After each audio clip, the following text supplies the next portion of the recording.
Good evening, everybody. Welcome to Urban Economic Empowerment Show. All right, so it's been a minute, been a whole week. I haven't talked to you guys. So welcome, welcome, welcome. Make sure when you guys come on in that you hit the like button, you hit the subscription. Go ahead and subscribe. Hit the bell for the notifications so that when you come on in, you can get notified and you won't miss anything. And so today, today, uh, I decided to title the show so that we can have a conversation. And I'm gonna do what I used to do a while ago, and I'm gonna go through like step by step on how to build the program, right? So again, welcome to Urban Economic Empowerment Show, Peace, Power, and Profit to everybody who's tuned in. And it says, if you receive reparations, what would you do with the funds? And I'm going to show you what I would do with the funds. So the last time I did a live stream, I showed a few of the cities that were already involved, that had gotten reparations going. And I hope Reggie joined me. Oh, Ujala, one of them. And we've seen some of the cities and we've seen some of the programs that they're putting in place, right? I'm going to show you a program that I would get involved in that's not very difficult, always funding out there for it, and the demand is very high. People are always looking to do this particular program. So what would I do? I'm gonna show you one of the programs that I would actually use. All right, wait, before I do that, let's do this. I like to share some educational information from our stash, our people down in stash. So here's an article. It says, what does it mean when a company goes private? Everybody knows by now. If you don't know, Elon took over Twitter and wants to make it private. Okay. So some people kind of really don't know what that means. So let's read this article that Stash Team put out. It says, on Monday, April the 25th, 2022, Twitter Incorporated announced that it accepted an offer from Tesla founder and chief executive officer Elon Musk to be taken private for approximately $44 billion. The deal has a purchase price per share of $54.20, roughly a 38% premium over the company's closing share price on April 1st, 2022. If approved by Twitter shareholders, it will repeatedly be the largest deal to take a company private in at least 2 decades. So what does it all mean? What happens when a company goes private? Going private is the opposite of when a company goes public or has an initial public offering. That's when a private company lists on a public exchange, such as the New York Stock Exchange. When Twitter, for example, went on the NASDAQ in 2013. Companies generally go private when another company makes a bid for the company's shares. Executives of the company might also make a decision to take the company private and buy the outstanding stock from shareholders. When a company goes private, its shareholders are delisted from the exchange, which means the public can no longer buy and sell stock. The company may offer existing investors a price for their shares that may be above the current level.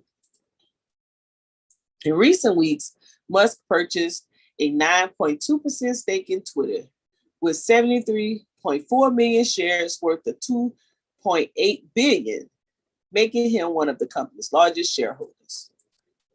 Musk initially said he would join Twitter's board, but backed out. Some analysts consider Musk's offering an attempted hostile takeover. In response, company management deployed a poison pill. Poison pill is a phrase used to describe a limited duration of shareholders' right plan, effectively lowering the value of shares held by the person trying to overtake a company. Why would Twitter go private? Private companies don't have the same level of scrutiny that public companies do. When companies are public, they must file quarterly earnings reports with the Securities and Exchange Commission. These reports are filed with details about the company's profit, for lack of it, revenue, debts, and changes to management, among many other details. Private companies are not required to file these reports. By going private, a company can often avoid regulatory scrutiny and the need to make public findings about his hits and misses, and that may be at least one motivation for Musk to take the company private. Musk, who has approximately 8 million Twitter followers, has a complicated history with the social media platform. In 2018, his tweets figured prominently in a complaint brought by the Securities and Exchange Commission, which ruled Musk must fraudulent claims about taking Tesla private. In a statement from Twitter announcing her sales on Monday, Musk wrote, "Free speech is the bedrock of a functioning democracy, and Twitter is the digital town square where matters vital to the future of humanity are debated," said Mr. Musk. "I also want to make Twitter better than ever by enhancing the product with new features, making the algorithms open source to increase trust, defeating the spam bots, and authenticating all humans. Twitter has tremendous potential. I look forward to working with the company and the community users to unlock it." Additionally, by taking the company private, Musk could make changes to the platform with less oversight from investors, regulators, and others. He could, for example, avoid Senate hearings in 2021 when the chief executives from Facebook, Google, and Twitter all stood publicly answering questions about how their platforms handles the spread of misinformation and extremism. Going toward Twitter may feel less pressure to prove the public and politicians with answers as to how it conducts its business. Have other companies gone private? Yes. Recent examples include computer maker Dell, ketchup manufacturers J.H. Heinz, and the supermarket chain Safeway. Musk proposed taking his electrical company Tesla private in 2018. Good to know. It's important to realize that many management teams that intend to take their companies private often don't. British drugstore chain Walgreens Alliance Boots, for example, failed to reach an agreement, with private equity investors for a multi-billion buyout deal in 2019. So boom, there it is. Okay. Elon bought Twitter and he's wanting to bring it private. All right, back to the topic at hand. You are tuned into the Urban Economic Empowerment Show, and we're going to talk about if you receive reparations, what would you do with the money? So I will show you what I would do with mine. Okay, so there is a program called USDA Summer Feeding Program. I'm going to use this as my example, and I'm going to show you what I would do with the funds, because there's so many kids all over the place that want, or in the summertime, getting ready, coming up, that may not get a meal. Okay, so I would invest in a nonprofit and I would start a feeding program, because you always have people that will come and that will eat at your program. Now, let me show you how this works. Let me show you the fact. Let me give you the facts. How does this work? This is the program that I would use to get started. All right. So it says how to participate in the summer meals. U.S. Department of Agriculture Summer Food Service Program, also known as Summer Meals Program, provide kids and teens in low-income areas free meals when school is out. There are a number of ways that local organizations can be a part of the Summer Meals Program. So let's talk about it. I'm going to show you, I'm going to break down the dollars. I'm going to show you exactly what I would do for money. What is the Summer Food Program? The Summer Food Service Program is federally funded, state-administered program. The SFSP reimburses providers who serve free healthy meals to children and teens in low-income areas during the summer months when school is not in session. What does the program serve? The SFSP serves children and teenagers under the age of 18. Teenagers 18 or younger. How does it work? There are three main players involved: state agencies, sponsors, and sites. State agencies administer the program and communicate with the USDA. Let me make this larger so you can kind of see, just in case you're using your phone. Sponsors enter into agreements with state agencies to run the program. Schools, local government agencies, camps, faith-based, and other nonprofit community organizations that have the ability to manage a food service program may be SFSP sponsors. Sponsors get reimbursed by the program and may manage multiple sites. Sites are placed in the community where children receive meals in a safe and supervised environment. Sites may be located in a variety of settings, including schools, parks, community centers, healthy clinics, hospitals, apartment complexes, churches, and migrant centers.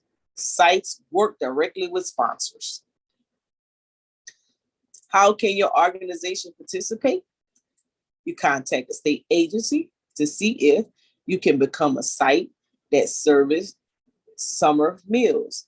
A state agency will help you to see if you're located in an eligible area that can serve summer meals and connect you with a sponsor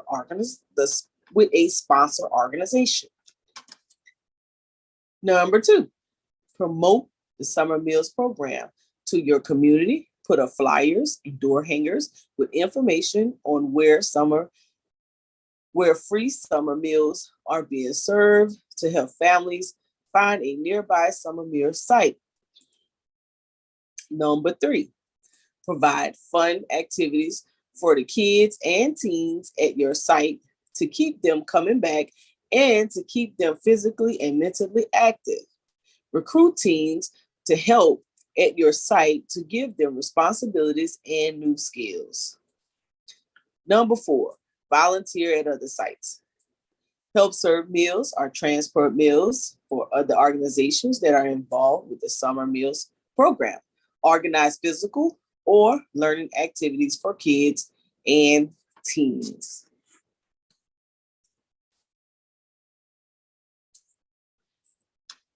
So you see, this is how the program works. And these are the different sources you go to find out who you would actually locate. Now, let me tell you why. Let's go back and let's put in reimbursement rate.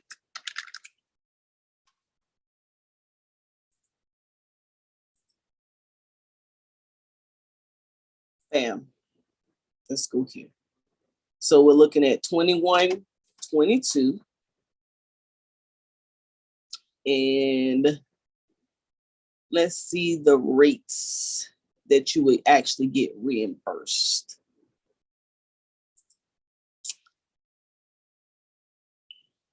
Okay, obviously, this is not the link we're looking for. Okay, let's scroll back. Let's go back. Let's go back. Let's see if this is it. Nope, not what I'm looking for. Let's Google it. We'll Google reimbursement rates. Okay, so let's Google it. Because the rates are different depending on where you are.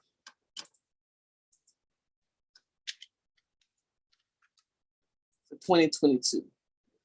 All right, boom, here we go. Here are your 2022 rates.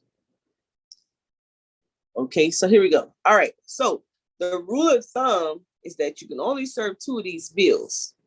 All right, you can only serve 2 of these meals. So, all states except for Alaska and Hawaii. So this will be the rates. So you could do a breakfast and a lunch or supper. You could do breakfast and a snack, or you could do lunch and a snack, or you could do supper and a snack. But you can't do all 3 or all 4. So for every meal you serve, you get $2.60.05 for breakfast.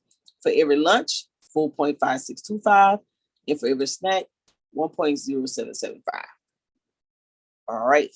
So let's just put this in a spreadsheet, and you probably say, all right, Mom, make it make sense, right? So let's go to Excel. Okay. Let me get the wording.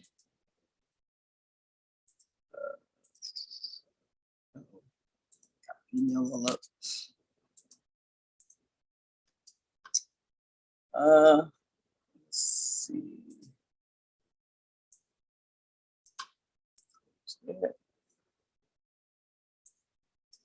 All right, so let's do this. We're going to take all of this, and we're going to copy it into Excel. Bam, made that easy. Okay, so this is a straight from the source, the website where we get the info from.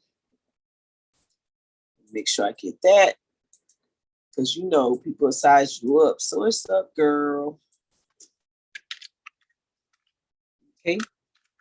Welcome to Urban Economic Empowerment Show, and I'm just going to show you guys what I would do if I got a lump sum of money in the form of reparations. All right, so this is my source. These are my reimbursable.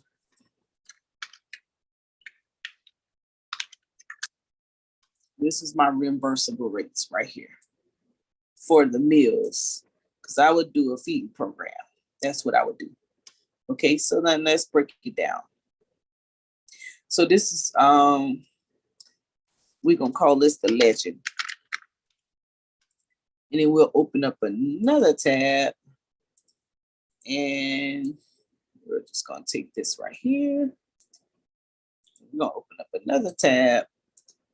All right, so we can get it right. All right. And then I'm gonna name this. All right, so this is how much I would get. And I need to keep this in the 3 decimal places or 4 decimal places like it was. Yep, so we can see the total amount.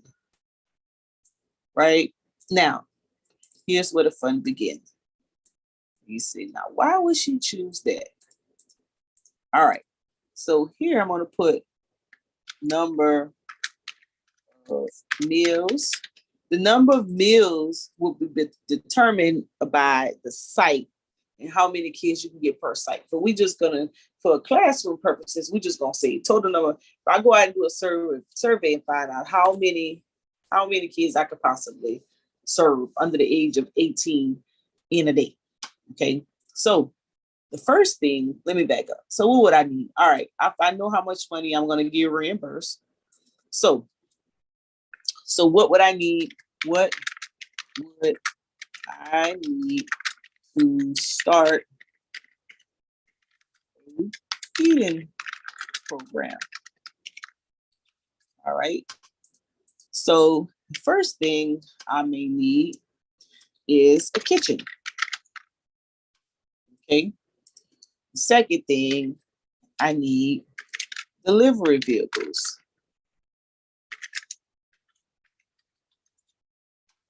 All right. Third thing, all right, 3. I wish I had somebody on the panel with me so y'all could talk to us, sister. It's okay. I'd have to do it all by myself. It's all good. Let me put the link in the chat. Somebody might want to come talk to me. All right.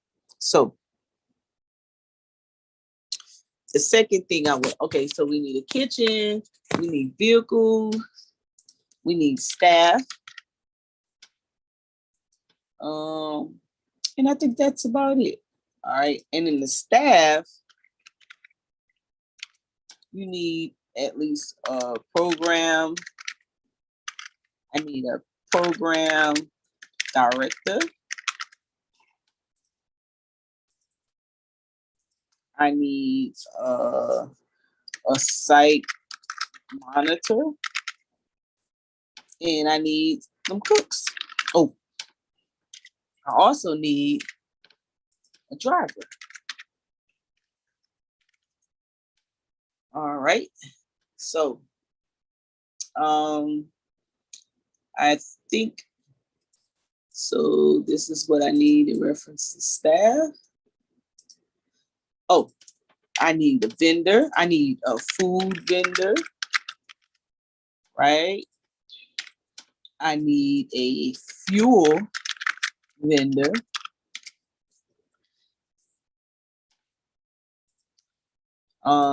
What else? And who else do I need out there?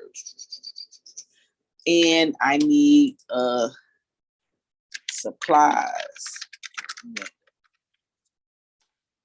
All right.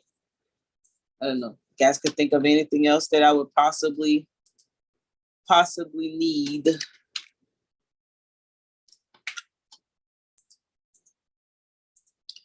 Make this a little big so you guys can see. All right. So we're gonna build it so far. All right. Let me go back to this page. So we can have meals. Yeah. So, because we got to talk about cost. So let me get all of this, copy that, bring that over here. Let's bring this right here. All right. So we'll do that like that. Okay. So now the number of meals, let's say I could do, I get a good little check going for me. Let's say I can find me 1,500. So I decide, okay, you know, parents get up, they go to work. Kids may not get up that early. So I may not want a food with breakfast in the summer because kids sleep in. So let's say I food with lunch and a snack. So the same number of meals I'm going to serve. So total reimbursement.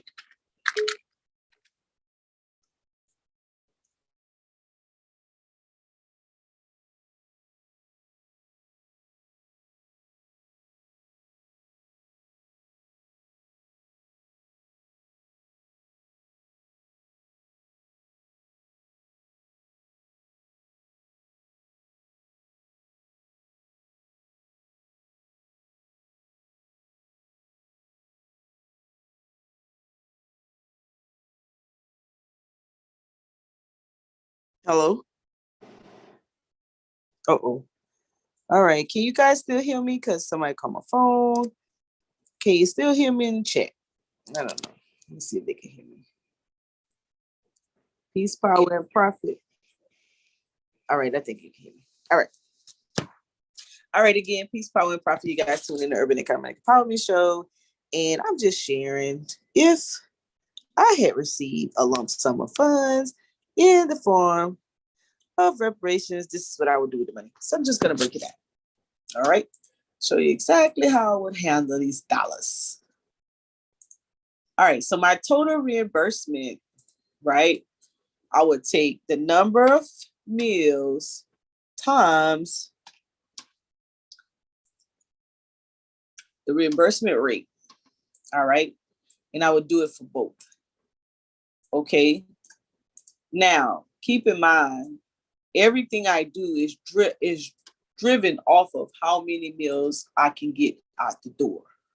So if my numbers go down, then my expenses have to go down. So it's super important that either I'm serving more meals, that I'm not serving less. Because if you start serving less, then you're not going to be able to meet your expenses. Okay, so this is kind of what it looks like right here. So now, wait a minute, this is wrong. Hold on. This is wrong.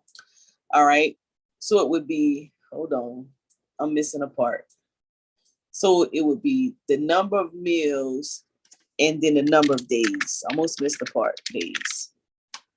All right, so here's the number of days. Okay, so I'm going to say that the number of days, since it's summertime, if I start on time, let's go to a calendar. All right, so the month of June, well, let me bring it up on the screen. Let's bring up a calendar. 2022 calendar. All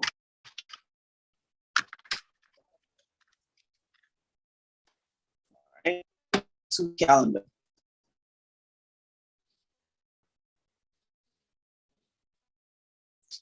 So we know the month of June has 30 days, but we don't feed the program, you don't feed on weekends. So we only count weekdays. All right. Now why is this taking so long? I don't know. I'll just count it right here. I don't know. I think you guys could see the screen. You can see it at the bottom right. I'm not absolutely sure, but I hope you can. But let's see here. So we have 1, there's 3, there's 8, there's 13, 18, 19, 20, 21, 22. So that would be 22 days in June. Oh, it came up. 22 days in June. And then how many in July? 6, 11, 16, 20, 21, 21. Okay, I forgot to say how many days in June. Okay, let me put this down. We're going to separate the months. So this is going to be on here twice. Well, you could literally go, I don't know if you want to go into August, but August, but we're going to put it down for classroom purposes. So this would be number of days in June, and this would be number of days in July, and this would be number of days in August. And I'm gonna try to keep it simple because some people be like, girl, you in these spreadsheets. But this break it down manually. All right, let me go back to my let me see, got my calendar. Okay, so calendar is right here, so I can see it all in one spot. I can see it all in one spot. So June, let me do this again. 5, 10, 15, 20, 22 days in June. So let me go put it on my chart. 22. Let me go back. In July, 5, 10, 15, 20. Now you may want to give up the first, or you may not.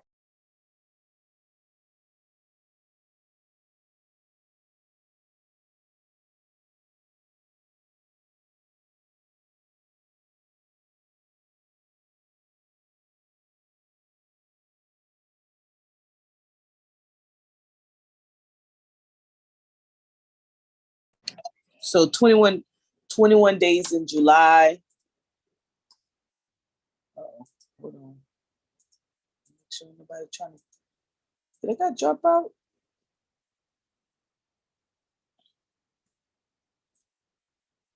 Oh man, hold on a second, because my screen.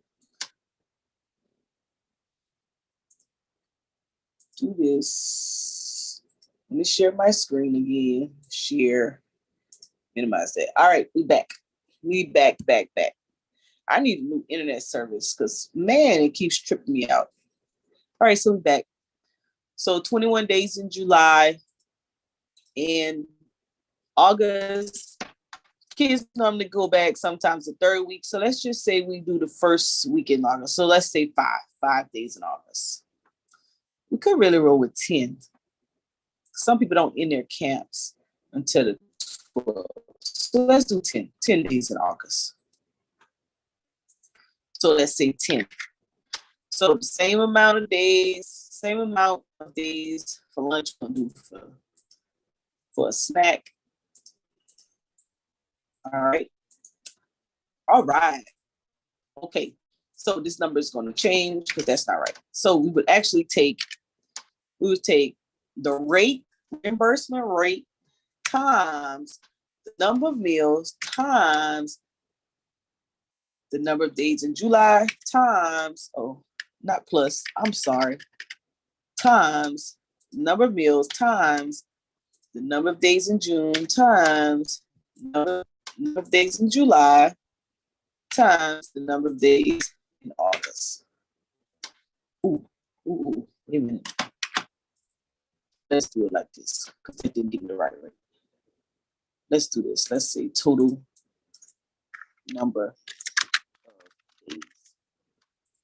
So let's take this box right here and we're going to shade it. Let's shade these. I like to use colors. All right. So I can know what's going on. So let's equal this plus that plus that, because that number didn't come out right. And this number should be that. All right, 53 days. So let's do this like this. Let's insert here. Change this up a little bit. And I'm building a program. And I'm basically saying, what would I do if I receive some funding? How would I spend the money? How would I sustain it? How would I make things better? How would I have a continuation of those dollars and not spend it all, lose it all type of deal? All right. So now it's say total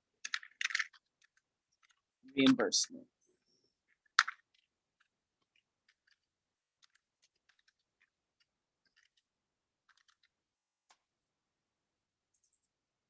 Now I can say equals the rate times the number of meals times the total days equals that. All right.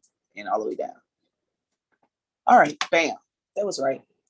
It just looked weird. It looked wrong. I looked at it wrong. All right. So let me put this in the same box all together.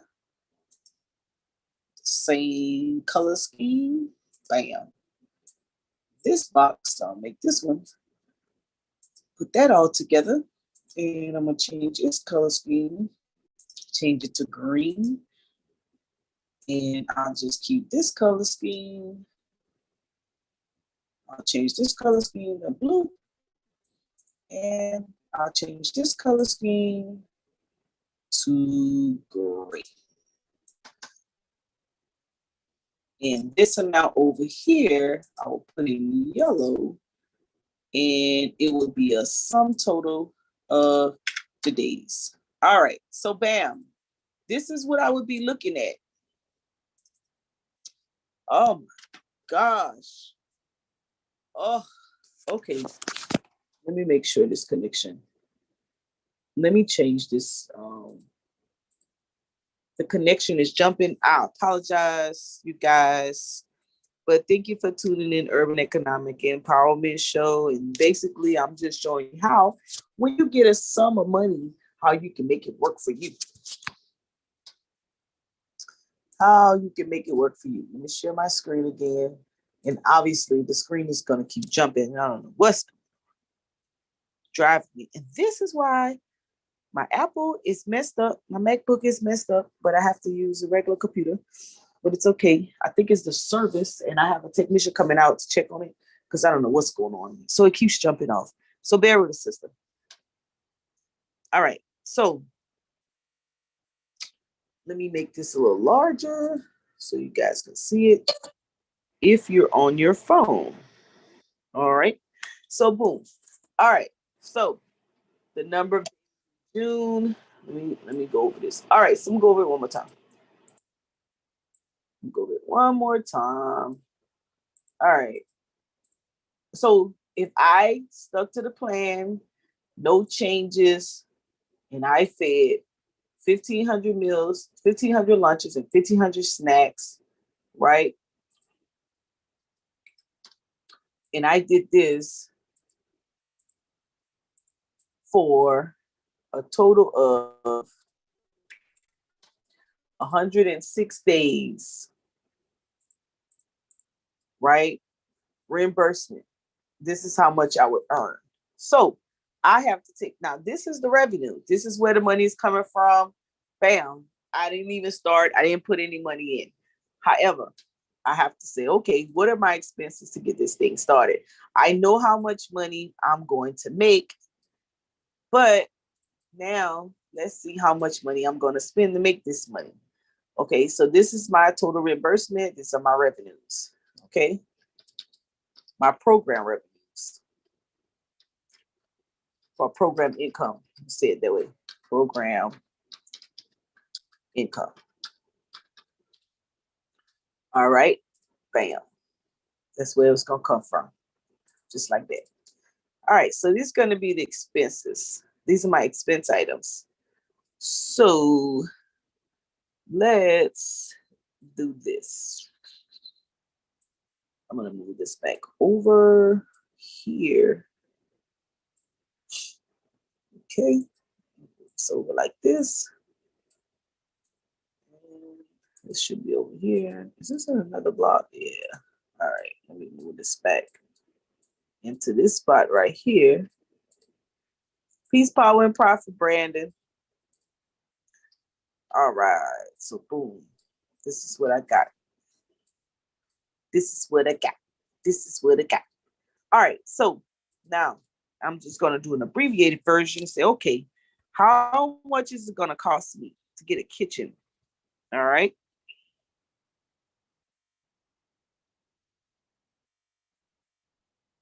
I'm not talking about what everybody else is going to do. I'm just talking about if I got it. Okay. Why everybody always got to get smart?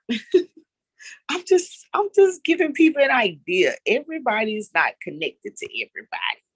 Anyways, let me get on. What's up, Brandon? All right. What's going on, Mo? How you doing? Peace. I'm good. And so what I'm talking about this evening, I'm just talking like if I got reparations, what would I do with my funds? And I'm going over the feeding program. It was a good idea to me to introduce the community again to the summer feeding program.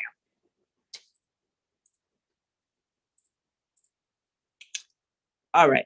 So if I was to start a kitchen, now these days, you could get a food truck, right? Long as it's inspected by, you could push out that many meals in a day.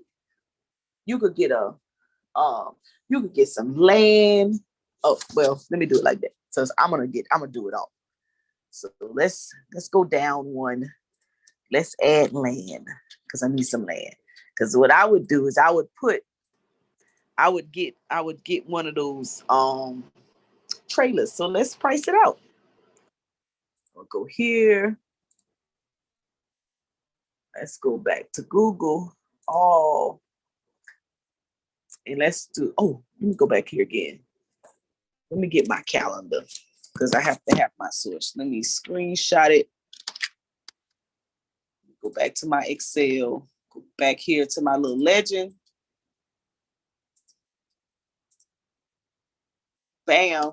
Get my calendar and I'm gonna crop it down so I have all my sources and I don't have to do this again because I'm a bad girl. Make sure everything is in order just in case I decide. You never know what may happen, right? May have the opportunity and I have all my ducks in a row. Just never know. Never know. Bam. All right, so that's my calendar that I use. So you know I got my numbers from. All right, I didn't want to lose that. So that's my calendar. All right. All right, so I'm gonna look up portable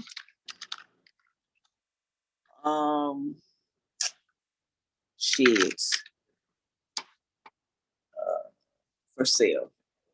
Let's do it like that. And our little tiny houses. So I want a big one. So let's see.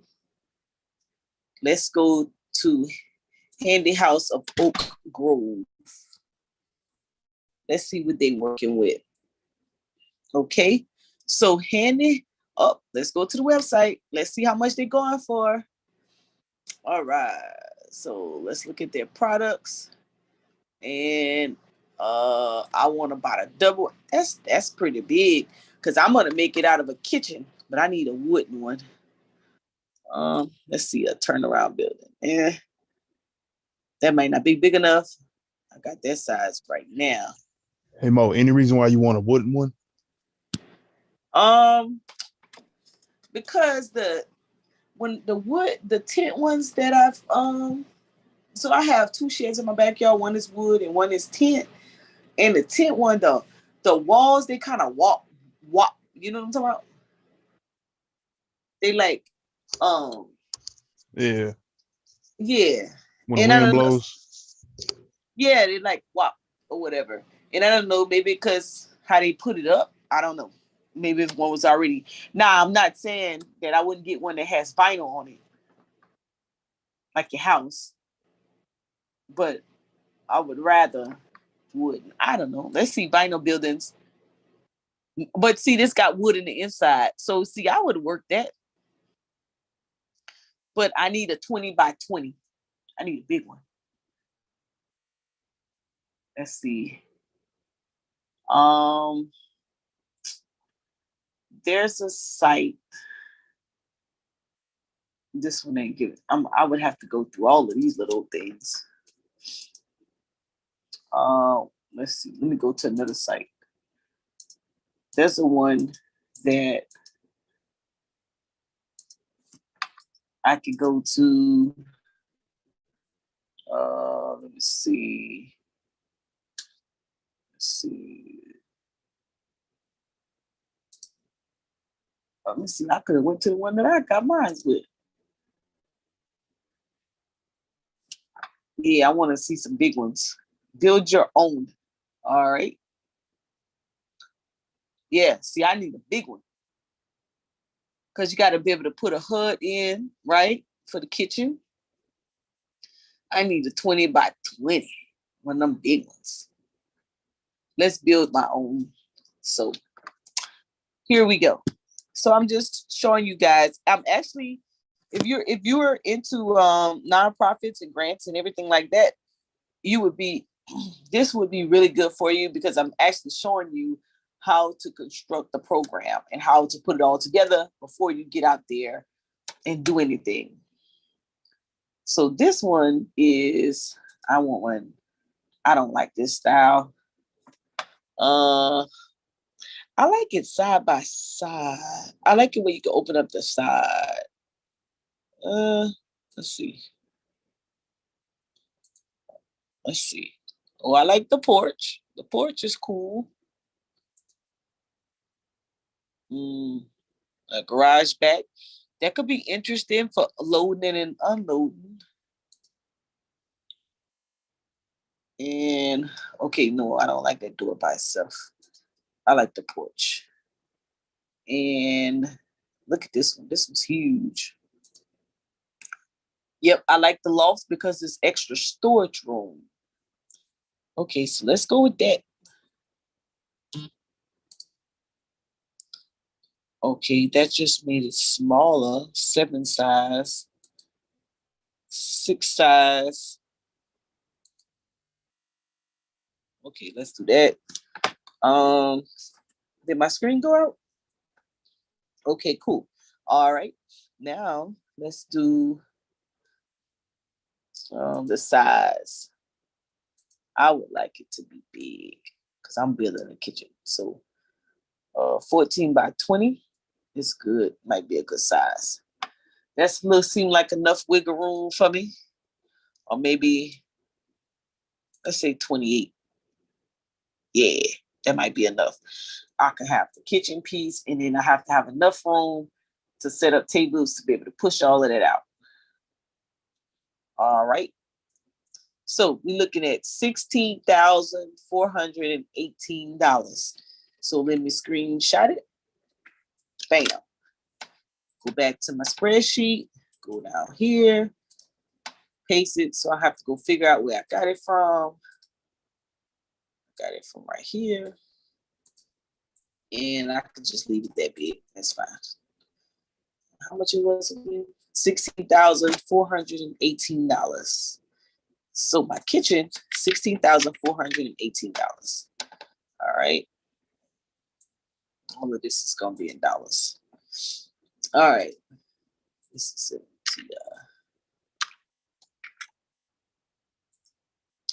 All right, now land. All right, Brandy, help. So how much if I'll probably pay some land to put that building on, that kitchen, and then I have to build it out. So I'm not done. Let me insert a line. I probably have to pay somebody to add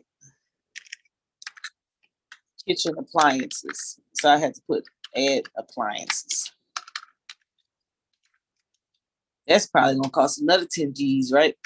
If not more. Shit, probably 15 G's. Who knows? Right? And then let's see. All right. So let's say I pay the land. Let's say I pay some land, 10,000. I don't know. I'm guessing. Okay.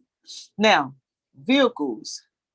Delivery vehicles. So delivery vehicles, 1,500 meals. How many vehicles I might need? So let's insert. Let's put vans, cargo vans. So I would need how many cargo vans? Let's look it up. Probably 16 passenger. 16 passenger vans. Or cargo. 16 passenger cargo. Let's see. How much they running for? Ooh, they're running for about 45,000.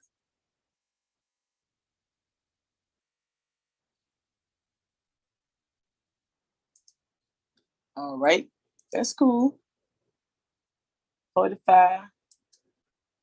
So let's say I need to buy 2 of those. Building the program. If you get cheap things and they break on you, you're going to have to pay for them. So we're building a program. So let's say my payment was contingent on the proper, what do I have? What do I have in place? Do I have my numbers? And so I say, hey, I'll fund you right now. I already have it. Bam, I can break it down. So let's say $45,779. All right. So that's one, but I'd probably need at least 2. So let's say 2. All right, staff. So it's only the summer. So let's say I pay my staff for the whole summer. And if I broke down the duty descriptions, you would understand why. In the number of hours. But this is classroom purposes. I'm just trying to give you just an idea of how I would do the numbers. I would do it just a little bit different, but let's just do it like this. I'd have to break it down a whole nother day for you. All right. Now my food vendor, I'm supposed to use at least, I think, 50% on food. So for this number, I would just go equals this times 0.5. All right. So I have to spend at least that much on food. Fuel, let's say for the whole summer, I spend about $5,000 on fuel. And for supplies,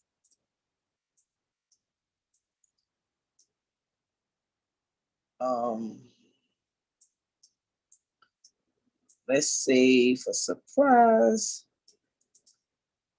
I spend, well, let's do by percentage. Let's do 0.03%. Oh, equal this times 0.03%. And let's say the same thing for supplies. This times, we'll just say 3%. Just a number I randomly throw out. And we'll do the sum total. Oh, how much is that? And so, boom, there it is.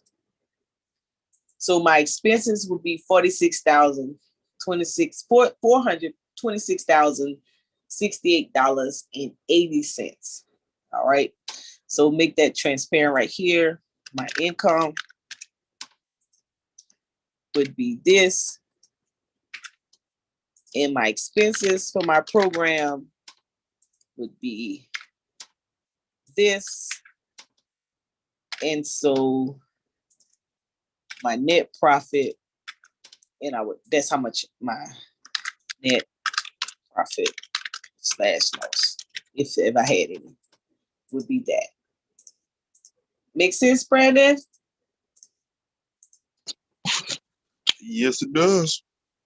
Right. So basically I'm just saying that, hey, if I received reparations, this is what I would do with the funding.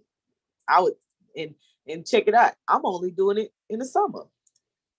And of course, one of these people would be me. So I'd make a couple bucks in the summer, and this is how much I would profit in my nonprofit organization. Now, mind you, I would still have some funding because I've gotten this money in. So if all I did was went around feeding kids in the summer, or this could be summer, and then I can say, okay, this was kind of cool. And so I can be like, well, I would like to continue this.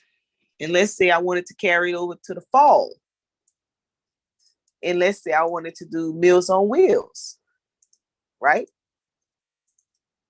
In the fall.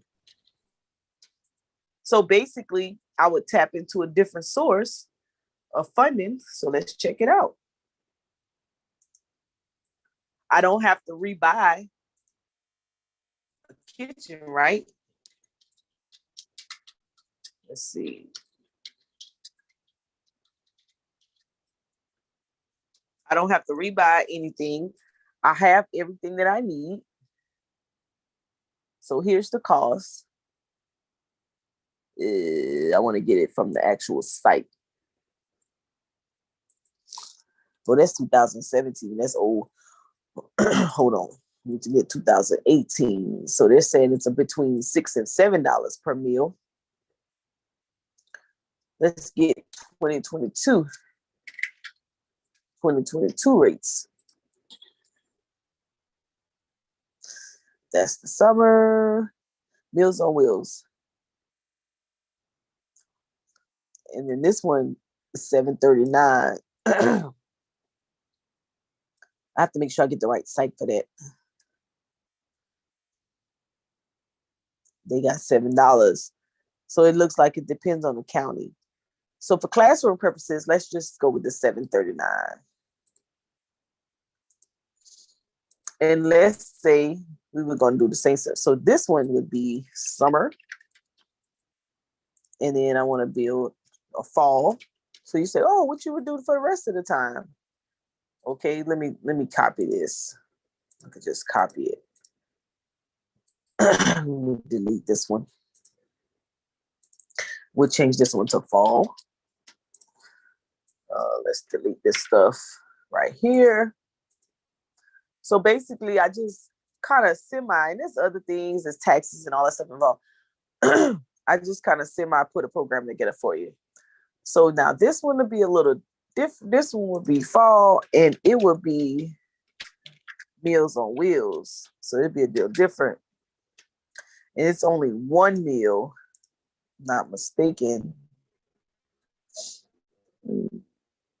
Let me get that number.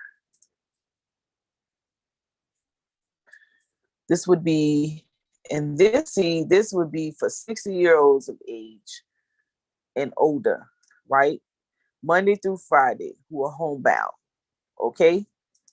This would be 60 years old, 60 years of age or older, right? So this one, let's see. All right. $7.39 each meal. Let's see. So the menu, we would do one meal. So this one is a little different. It wouldn't be no breakfast. So that would be grayed out. And it would be no snack, and that would be grayed out. So that would be 0. And this would be 0. So let's say we had 1,000 seniors.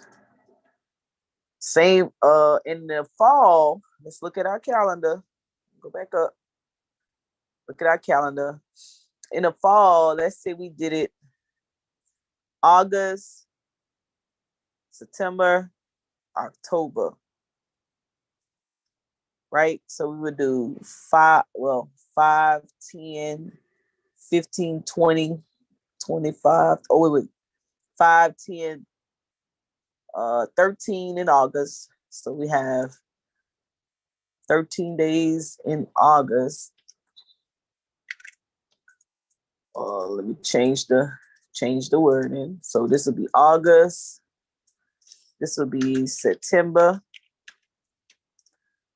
And this will be October. All right, so we're changing our audience. In September, we're going to do 5, 10, 15, 20, 22, 22 days.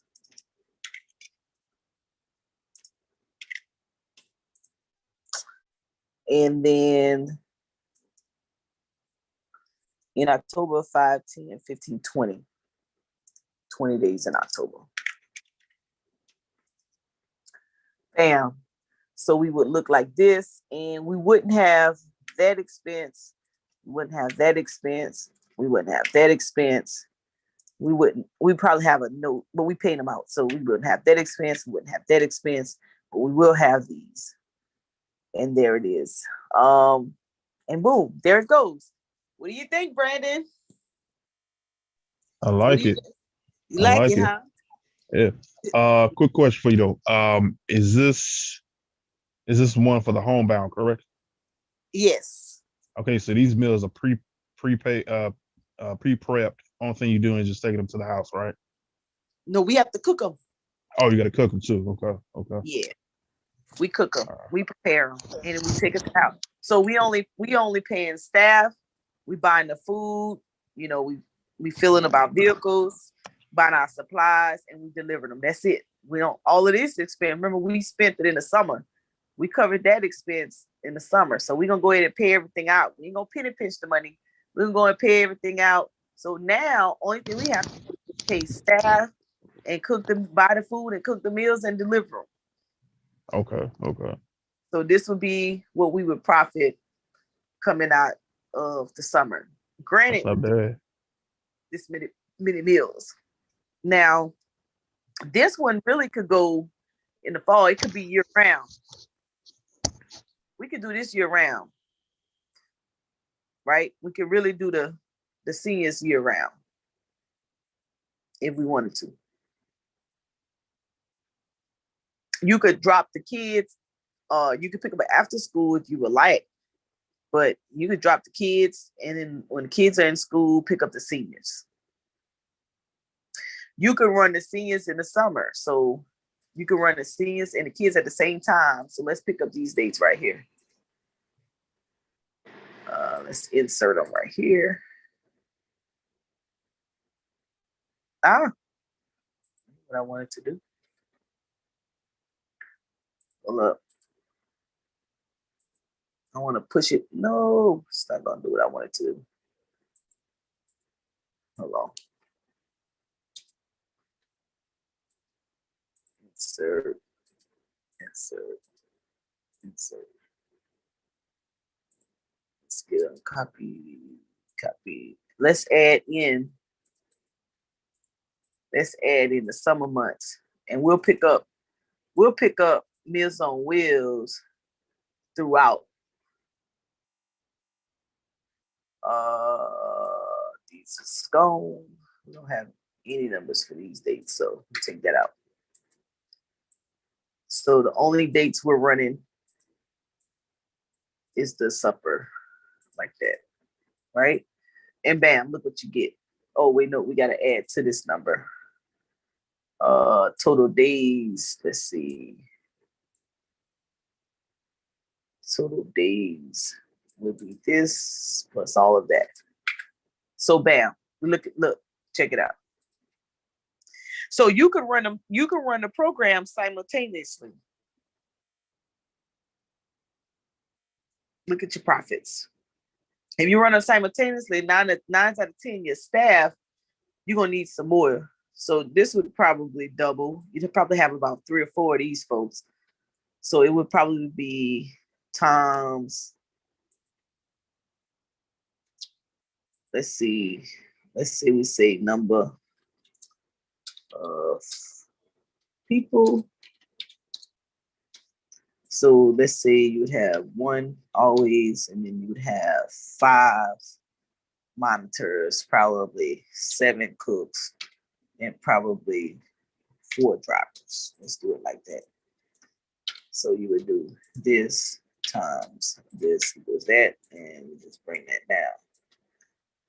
So now your number would be, so these numbers would draw all the way over here. This number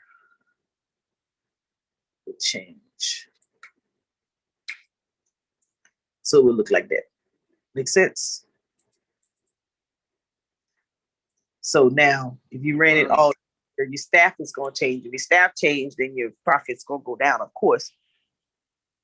And we get into the technicals of how many staff you need to cook this many meals, this much, how much time they work in a day. We're just going to consider, this is how much we pay them. And this is just for the fall only, right? Or This all would year round. This would be 6 months, July through December. Okay. October. These months right here. June, July, August. Oh, wait a minute. We got August on there twice. Oh, because I picked up the summertime. So yeah, August through October. So June, July, August, September, October. That's 5 months. So it would be that 44,000 plus this. So let me pick up the fall numbers. Put it over here. Oh Lord.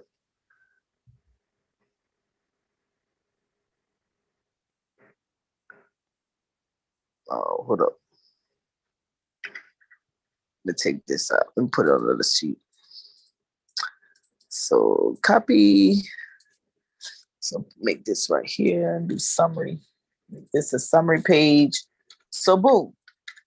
So I'm basically saying that if I get a lump sum of money, it doesn't even have to be reparations. If you're looking for something to do with your dollars, this is just a good idea, right? You get a lump sum of money, you're looking for, like, man, how can I make more money, or how can I sustain it and continue my dollars without just spending it all when I get it? You know, like, how can I pay special values? Oh, stop cutting up. Look, let me do this. Copy, paste, values. All right, now. So if it looks like this, that up, that like that. Open this up, down. All right. So, just to kind of give you an idea. So a lot of people call me all the time, and they wanna get grants and things of that nature. You gotta put your budget together. If you don't know how to put a budget together,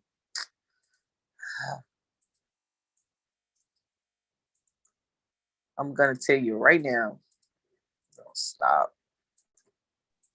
You're gonna have a long, and it doesn't take very long to do this stuff, but you have to know your numbers. A lot of people just throw the numbers together. They're not really paying attention to how they're spending money. So whatever works, so to speak. Do you think that's the hard part, putting your numbers together? Oh yeah, because you need to break them down. Oh Lord, what I'm done. Hold on. See, the problem is you got a Mac. Yeah, you got. I didn't got no. I'm not even on my Mac. I wish I was. What? I wish I was. Oh my goodness. Oh, it's merged. That's what's going on. Hold on, y'all. I'm gonna get it right. Peace, power, and profit. Thanks for tuning in to Urban Economic Empowerment Show. I'm just kind of showing you all how to break down a budget, how to come up with your numbers, how to come up with the program, what would be an ideal program that you can actually come up when you do get money, whether it's from reparations perspective or you get a lump sum of money, right? So this is just two programs. This one is kids. And then this one is Meals on Wheels. This is adults, right? Right? So let's see. So the total, this plus this. Hey, that's pretty good in 5 months, right? Now you spent money. You spent a lot of money, right? You spent a lot of money. But guess what? You also gonna gain it back. That's just how it rolls. That's just how it works. Right, B? What do you think about that? Number net right there. Number net. Net income. Right. Yeah. Yeah. So now let's get into what we always do. If I profit this money, right? Let's get into it. Let's show them something, Brandon. Let's show them something. If I profit this 66,000. What would you do with the 66,000 now? Because you're gonna break this down some more. I will take that 66,000. We gonna invest it. Uh-oh. Brandon say, uh-oh. Uh-oh. We gonna invest it. We gonna invest it. So let's do some investigations. Let's do some investigations.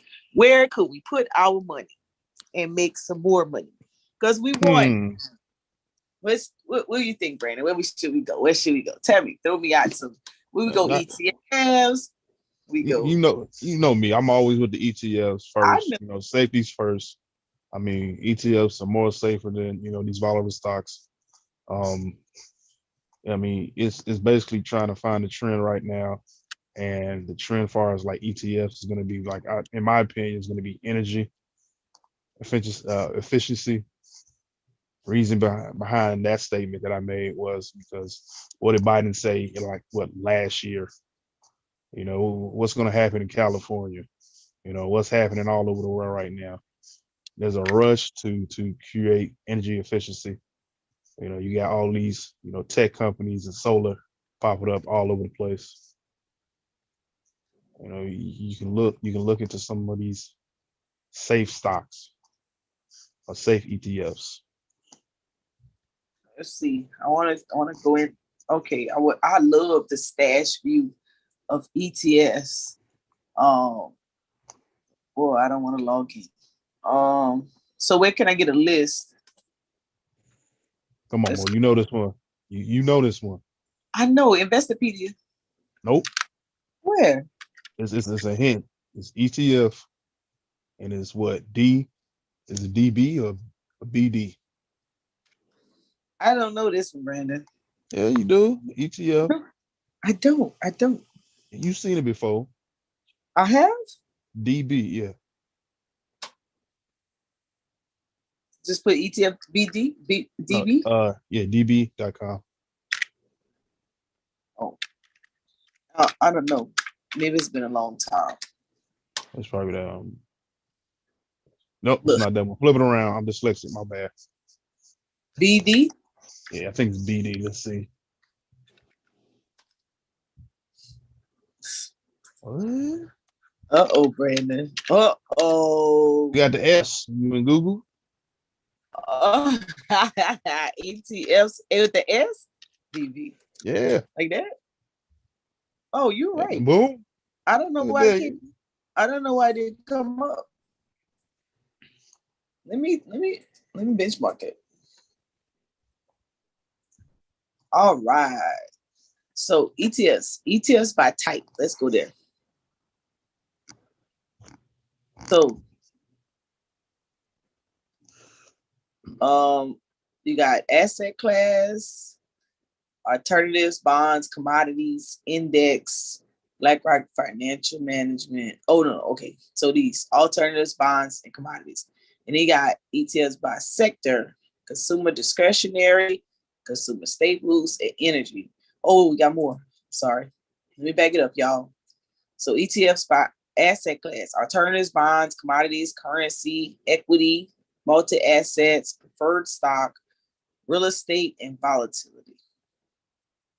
And then ETFs by sector, consumer discretionary, consumer staples, energy, financial, healthcare, industrials, materials, real estate, technology, telecom, and utilities. ETFs by industry, aerospace and defense, agribusiness, airlines, automotive, banks, biotechnology, broad consumer discretionary, broad consumer staples, broad energy, broad financial, broad healthcare, broad industrial, broad materials, broad real estate, broad technology, broad telecom, broad utilities, broker dealers, business development companies, capital markets, clean energy, clean tech, cloud computing, community banks, consumer goods, consumer services, copper miners, electric energy infrastructure, engineering, construction, environmental services, financial services, food and beverage, gaming, global warming, gold explorers, gold miners, hard asset producers, healthcare services, home builders, industrial, office, real estate, infrastructure, insurance, internet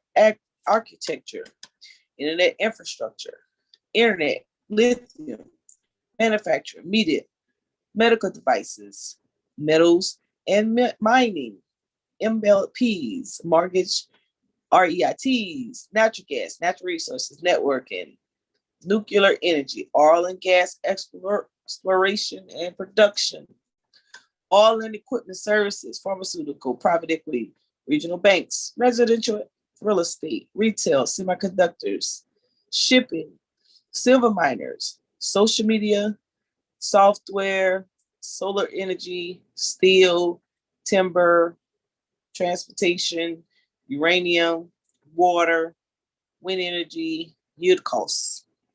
And here's ETF by region. Boom. Here's all the countries: Africa, broad Asia, development of Asia Pacific, development of Europe, development of markets, emerging Asia Pacific, emerging Europe, emerging markets, frontier markets, global ex-US, global Latin America, Middle East, North America. You got countries, you got bonds, you got bond duration, you got commodities, commodity exposure, natural resources, currency, and the list goes on and on and on and on and on and on. Right? But here they all are. So Brandon was talking about industry, and he brought up utilities. No, energy. Energy, right? He brought up energy. Yep. Energy infrastructure or electrical energy infrastructure? Actually, it could be both. It could be electrical infrastructure.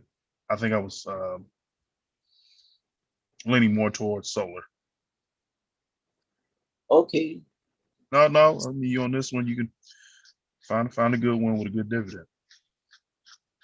Okay.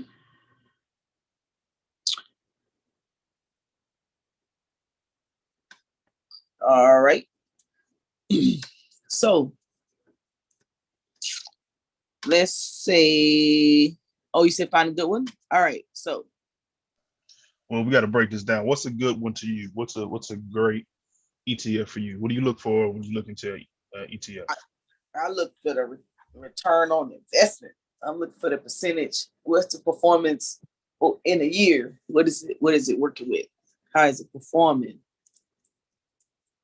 So year to date, is this size performing? 18%, 15, 19? Nope. No, it So might be. Go Let's ahead. see if this is a new one. Let's see if this is a new ETF, because they print out ETFs, different ETFs every day. Let's see if this ETF, weathered the storm and been around for a while. I go here. Where do you go? Yeah, I go there. I go. Okay, Or so we go into FIM. Huh? no, I said, or you can go to TradingView too. Oh, trading. Yeah, I look at the chart overall first and see if I like, the pattern on the actual chart. And then I'll break it down and I'll go to FinViz to see what else is it got or it has. This is it over time.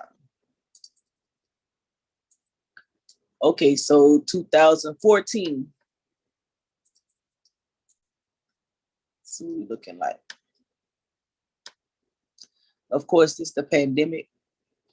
We would have to see why it dropped here. This is 16. Then it kind of traded a little sideways, I would think. And then it pulled back here. And then it's been working its way back on an uptrend. Good analysis. So for you, is this a good chart for you? Do you feel comfortable with this? I would, because to me, it would seem like it's coming back. It's headed back up into the right, or right and up at a 45-degree angle. So I know in my mind, I would say that it could possibly go here at that $31.33. All right, awesome. So for this one, would you consider putting some money into it now, or would you wait until it crosses that 33, 31.33? I would do it now. Okay. Because that's almost a $10, $8 to $10 profit right there. Right? Let's look at another one. Oh, wait, let me go back. Let's go back to FinViz now. Let me look at the financials. Now that we look at the chart. Oh, so this one is fairly new, right? I mean, it's new, but doesn't really have a whole lot of data. Right. So it Perform really pretty, doesn't have, yeah, it really doesn't have meat on the bone. So yeah. Got a and dividend. it does, but what's Yeah. odd to you about that dividend though? To that for Oh, me, yeah. it's a little odd. Yeah. Yeah, when it's high, over 5%, that means they desperately trying to keep their stakeholders. Yeah. Yeah. I would go through and read. They just started their dividend. And then again, that dividend is not technically bad when it's that high. And given the scenario that you just gave us, like we had a lump sum of money coming to us. You know, we want 5% on our money, or depending on how much we're gonna put in. You know, I probably would put into this actual asset just because of the dividend and see what it does. Of course, I'm not gonna put the whole thing into it. I probably put 10 grand out of how much was it? It was 48, it was 60. Out of 66. 6. So I probably put 5 just to be a little bit more cautious. All right. So let's see what else we got on the list. Uh-oh.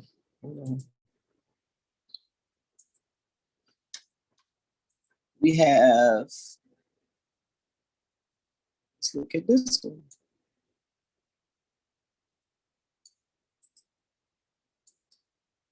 Let's go, where do we go? Here first. Go to Trading View. All right, guys. So those who just tuning in, we're at Urban Economic Empowerment Show. We build the program with, I'm pretty much saying, hey, if I got a dollar amount, what would I do? And so for me, I'd say, you know what? I'd go and do some community feeding. I would do some kids under the age of 18 and some seniors 62 and over with my based on my classroom scenario. I'm saying, okay, now what do I do with the rest of the money? And I say, hey, I would invest it to make more money to continue. So if I no longer am able to get reimbursed from a government agencies for going out and feed, then I would be able to self-sustain. Or this will be one of the mechanisms that a resource that I would pull funding from to be self-sufficient. And so we started off with exploring some ETFs. Now this was new, Brandon, 2020, 2021. All right, so since it's being relatively new, Brandon. it seems to be like an energy dividend. You hear me? Yep, I can hear you. Oh, okay. I can. Oh, okay. No, since it being relatively new, let's check the dividend on it. Okay. Oh, this What's one your don't even. prediction? Dividend high? It don't show. Uh-oh. So That's a no-go for me. You got no data. no data. So let's go to the next one. Damn. You don't need to waste time on that. Trying to figure out why. Right. All right. So this one looked like it got a little time on his hand. Let's see what's going on with this one.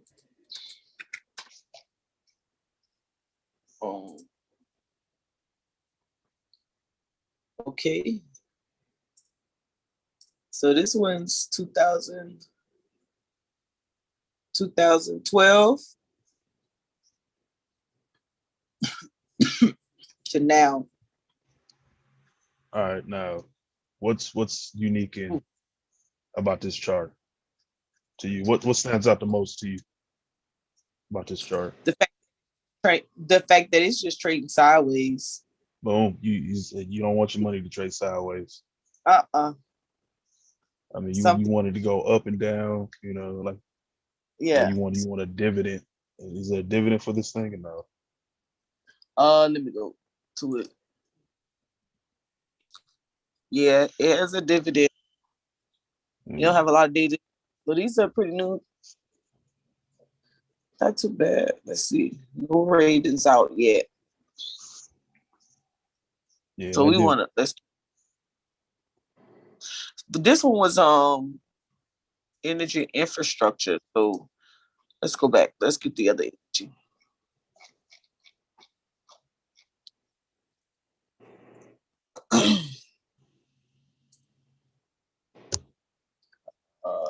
So we were in energy infrastructure. I think I went to this one. So this is 2. Oh, this is electronics. Sorry. Or would that be it? With the Which one? solar panels? Nah, didn't you read off one that said solar?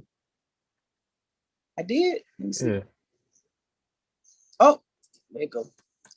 Solar energy. Here we go. Invesco Solar ETF. Let's check them out. We should know this one. It's a tan. Oh Lord, Yep. Uh-oh. So, okay, had a little pullback. So, I think this is because it's just pandemic and everybody, started doing things from home, getting solar panels inside. Because look, it traded sideways for a while. Then the pandemic hit, and then poof, uptrend to the upside, and then now it kind of pulled back a little bit. I think that was from every stock almost. Yeah. Like Oh yeah, it's starting to come back to the census. Yeah. So you think that this is gonna drop, could possibly come all the way back here to this level, to this 20, at least $48 level? Ooh, yeah, they looking terrible. Well, I mean, back. You said back what? Back to the 20 level? Here to the $28 level, or possibly even here. Come on, Mo. 22. You gotta look to the what? You gotta look to the what? Look to the left. Now, depending on how far left you gotta look. So you got that chart. Let's go to trading view. Open that thing all the way up. You got points at what, 64. You got another point at hold on. Yeah, You talking about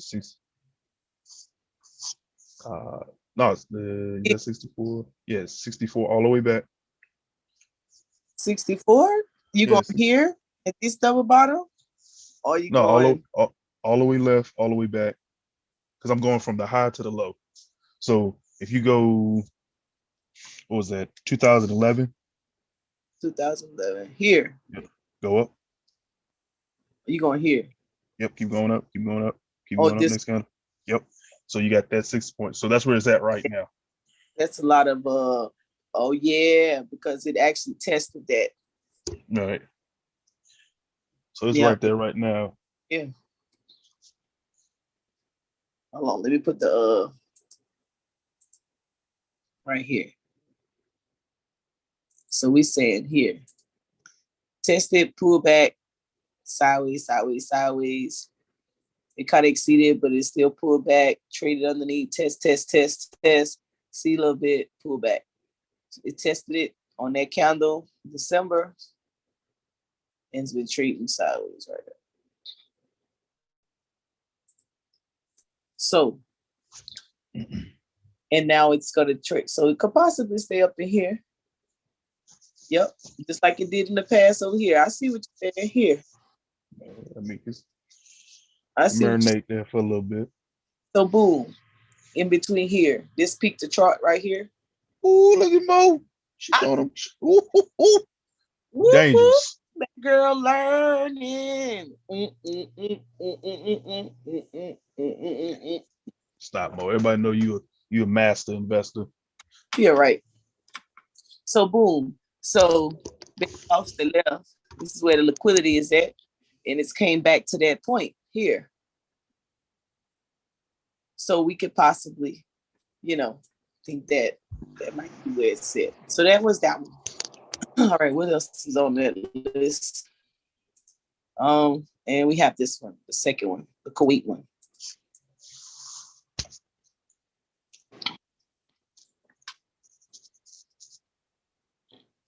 So we put them side by side since those are only two, we're gonna compare them.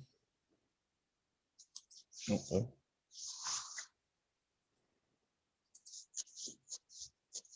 Right? Okay. Well, let me open it up first. Oh, I needed to see where the chart was at 2011. All right. Bring that in a little bit. So now this one,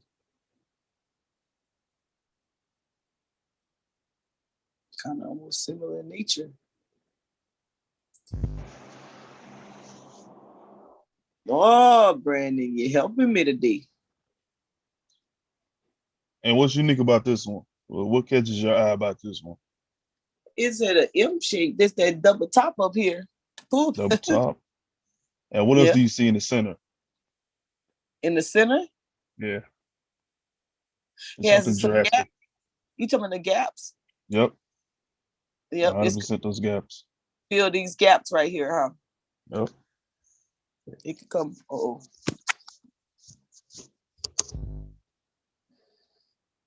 Feel these gaps. 100%. Right? Yep, it has to refill these gaps. So what's up, Brandon? The other Brendan. Brendan? Brendan in the chat. Talk about look at Momo with them tool skills. I'm getting there. All right. So would you say Brandon? Or I could. So this right here. So it could, if it came back, then here. No, Mo, no. Oh Lord. What up, Chris? What's up, y'all? What's up, Brandon? Right. Get up. Mo talking about she don't know what clap them up mean. I was like, what the? Come on, Mo. Here start no drama. I didn't know what somebody Super said. fire, Mo. Okay.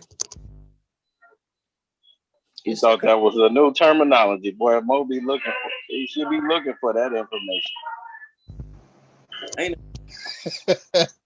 I wouldn't invest in this one, Brandon, the second one. Why not? Give me your thesis on why you wouldn't invest this one. It gotta be something. It gotta be something. I mean, hold on, let me make it one screen. Hold on, let me bring this out. I would have to go read up on what's going on. The only way I played it, only way I would invest in this, I'm not too sure on that price going to the upside. Unless something significant going on. If I put this on 1 hour chart, and it looks like it's headed based on a linear regression, but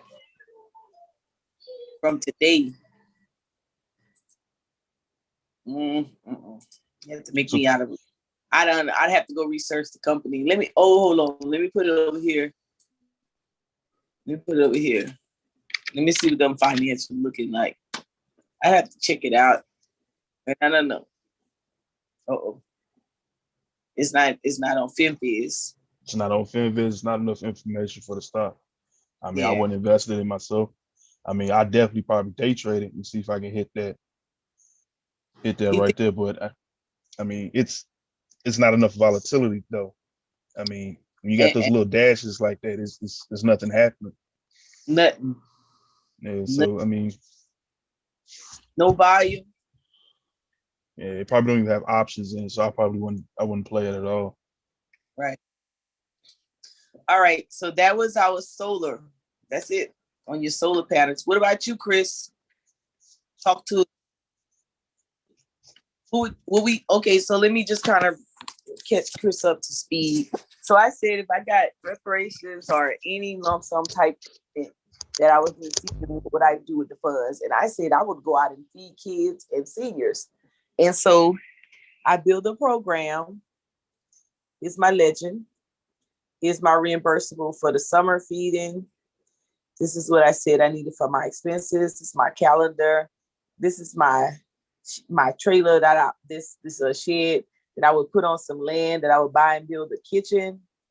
These are my transport vehicles to deliver my food. This is my breakdown of my summer feeding. I would want to do at least 3,000, 1,500 lunches and 1,500 snacks, which is 3,000. I would do that for 106 days. And this is how much I would make in program income. I would buy land, build a kitchen, add some appliances. I would buy 2 vehicles. These would be my staff, program director, site manager, cooks, and a driver. I would have me a food vendor, a fuel vendor, and a supply vendor. This is how much expenses I would have to spend. So my income, my expenses, I would make 22,000. Then I would continue my program and do something in the fall, summer and fall for the seniors. I've already paid for my land, my kitchen, my appliances, and my vans. So I would have to do that twice. I would have to increase my staff because I need to make some more money. I need more people. And I would do 1,000 meals, lunch. That's 108 over 5 months. This is how much I would get reimbursed. This is how much I expend. This is how much I'd have. I'd take my fall money and my summer money. I'd have 66,000. And then now I'm saying, what would I do with the $66,621? I would take that and I would invest it. And this is where we are. So we were deciding what we're going to. What you gonna invest in, so I can tell you wrong. We have decided. We started with ETFs, and we started with solar, and we're trying to decide which one we would use. And we decided that we wouldn't really get into maybe one. So why solar? Why solar? That was Brandon pick. Brandon. Reason why I picked solar was the foreseeable upcoming future. Everything's going to be basically energy use based. So Tesla's coming out with the vehicle. A lot of companies I feel like are going to go solar to save on on energy. There's a lot of renewable energy bills that I see coming to fruition pretty soon. It doesn't just start with Biden with that one thing out in California. I think other companies are going to adopt it. I mean, when you think about certain automotive industries making that turn or making that left to, electric vehicles, well, what's going to power your electric vehicles is either 2 things: your house or your actual solar panels. So, I mean, that's my synopsis on it. I mean, I think that's going to be the new wave to solar. Unless you're going to have like a big giant fan in your backyard spinning and, it's going to power your car or your house. But I mean, I don't think we're there just yet. What would you spend it on, Chris?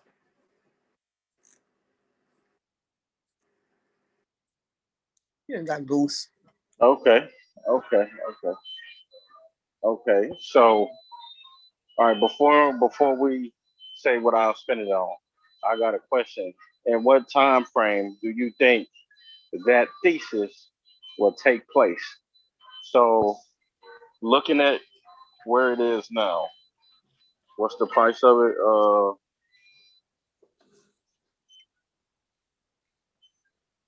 Which one you looking at?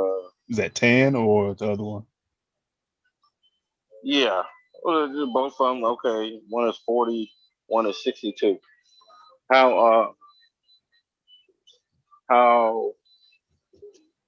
Okay, so let's look at the chart on them from a 5 to 10 year perspective and see what it has done in the time frame. What chart? The 5 year or 10 year chart for both of them. You can start with 10 if you want to. Okay. Because the reason I asked is we're definitely going towards solar, and renewable energy and all of that. And I'm down with that completely. But I've been studying Buffett again for a couple weeks and going back to the thesis of buying a business, and how that business is going to thrive. So what is this? What time Ooh, frame is this on? Okay, so this is from 2018 to now. you said put it on the 5 year. Okay, try the 10-year too.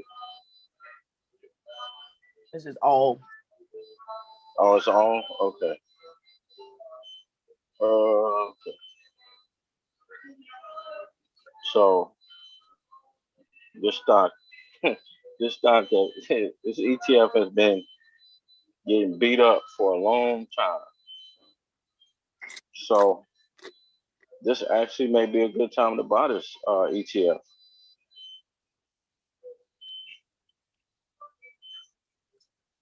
Um, it's not quite a double top right here, huh? Where? Which one? Up here? Over here. Yeah, where the lines are. Yeah. Yeah. So what you will have to ask yourself now, on top of the thesis that you already have, would this ETF be a good buy now? And do you actually believe that it will increase in the future? And then you have to ask why. The why is that all of these different bills it's going to get passed. Future tense, but the reason why I asked a time frame is because moving from oil based to green, solar, and clean energy, how much time do you need to, or how much belief in a time frame do you have to believe that, okay, this is actually gonna happen, and you have a specific time frame to where the stock you're buying is gonna be a benefit in that play. So I would look at time frame on that, and then also looking at the technicals on this as well. On TAN, the stock has been Yeah, failing. we looked up. We said the only way we would trade that, we would trade within the peak to trough, and then we look to see if there's an option on it and day trade it, but we wouldn't. We may not invest in it. It has options, Brandon. See, and that's another plus for me. I mean, in my opinion, if a stock has options on it, I mean, it means that its volatile is liquid. I mean, it's being noticed, in my opinion. I mean, not to say that stocks that don't have options are not liquid. I mean, if you guys type in was it HSY, which is Hershey's, I think it is. That thing's been booming, and I don't think it even has options. Oh wow. Yeah, where's it at right now? Because I think I had a Two $222.24. I looked at this thing when it was 212. It was on my radar at 182, and I still didn't get into it. Oh, Brandon, you list out. I know I did. This is definitely a growth stock. Yeah, 100%. Let me look at this. I would definitely say HSY. What made you say Hershey's? But did y'all kind of see where I was coming from with that? Oh yeah. So I mean, my starting point. Look, it's ATR. Yeah, I know it's crazy, right? You should have been told me about her. No, I'm definitely getting in. So I'm about to get in though. I think people are sleeping on Mondelez, Hershey, Yep. and especially Kroger's. I got Wait, I got I got killed on Mondelez. I mean, wait, wait, y'all. I had a Y'all, call. I want to bring up the charts. Hold on. Just for an investing sentiment, not Oh, Yeah, necessarily not a as a pl- trade. yeah, not a yeah, play. that's what Yeah. we're talking about. Equities. So we said HSY. What was the other one? What was that? So I definitely dumped a lot of stocks too. What's the other? Kroger. Kroger and Mondelez.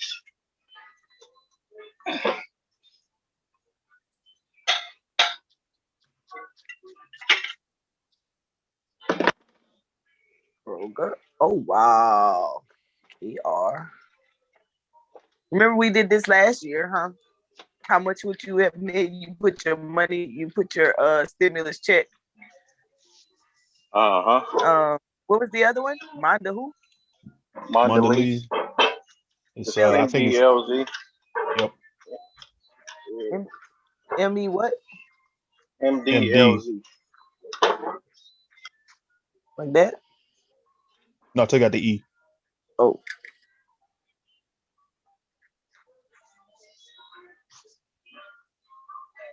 Oh wow. Mm-hmm. Since we're in a time period of high inflation, what's going to happen is you're still going to get increase in prices. And then after the rate hike cycles are finished, you may have a period of deflation where prices go down. So what's good about these companies is They that got money. these are food and snacks. So never go wrong with those. And You they got also money. Yep. I was gonna say, Mo, you can also throw in Walmart and Target in there too. Yep. Consumer staples. Procter. Okay. Also Procter and Gamble.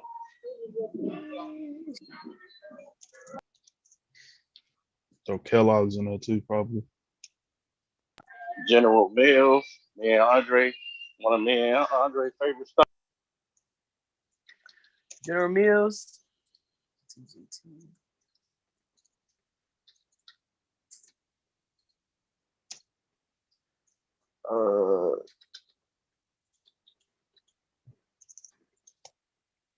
Yeah.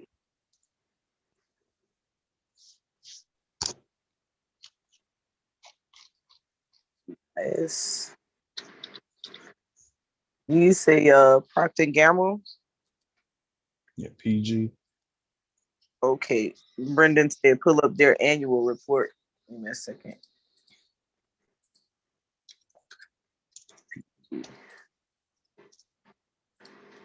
And PG.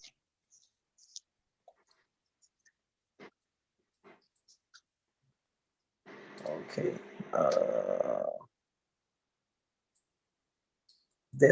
Definitely growth companies.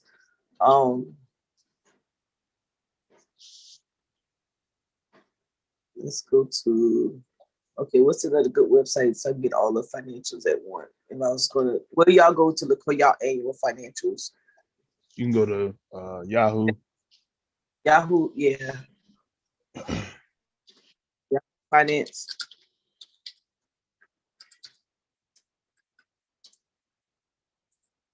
All right, thank you guys for tuning in to Urban Economic Empowerment Show. And basically, we're just saying, if we received a certain dollar amount, certain funding, what would we do? Where would we go? How would we spend our money? What would we do? Which one of these I want to do? Which one y'all brought up? And I said, oh, Hershey, that's the one I want to go to first. Hershey's. And let's do. So Brendan asks, what's driving the growth at Hershey's? We love chocolate. Every holiday has chocolate. Where you at, Brandon? Right here, like every store has chocolate. Everything nowadays deals with some form of chocolate. I mean, Hershey's is in everything. You know, cocoa, from everything. Like it's in every store almost. Let's read this article real quick. I think this might speak to it. It says why Hershey's could beat earnings estimates again. This was in April. They already had their earnings. Let me see if they already had their earnings. I'm not for sure. I don't think they did. Let me see. I might find out.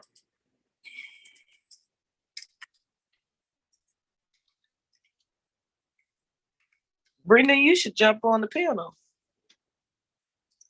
Oh, it's coming up. When is it? Oh, tomorrow. I'm buying whatever Buffett's buying. It's tomorrow. Have you been searching for a stock that might be well positioned to maintain earnings beat streak in its upcoming report? It is worth considering Hershey, which belongs to Zaxx Foods Confederatory, something like that, industry.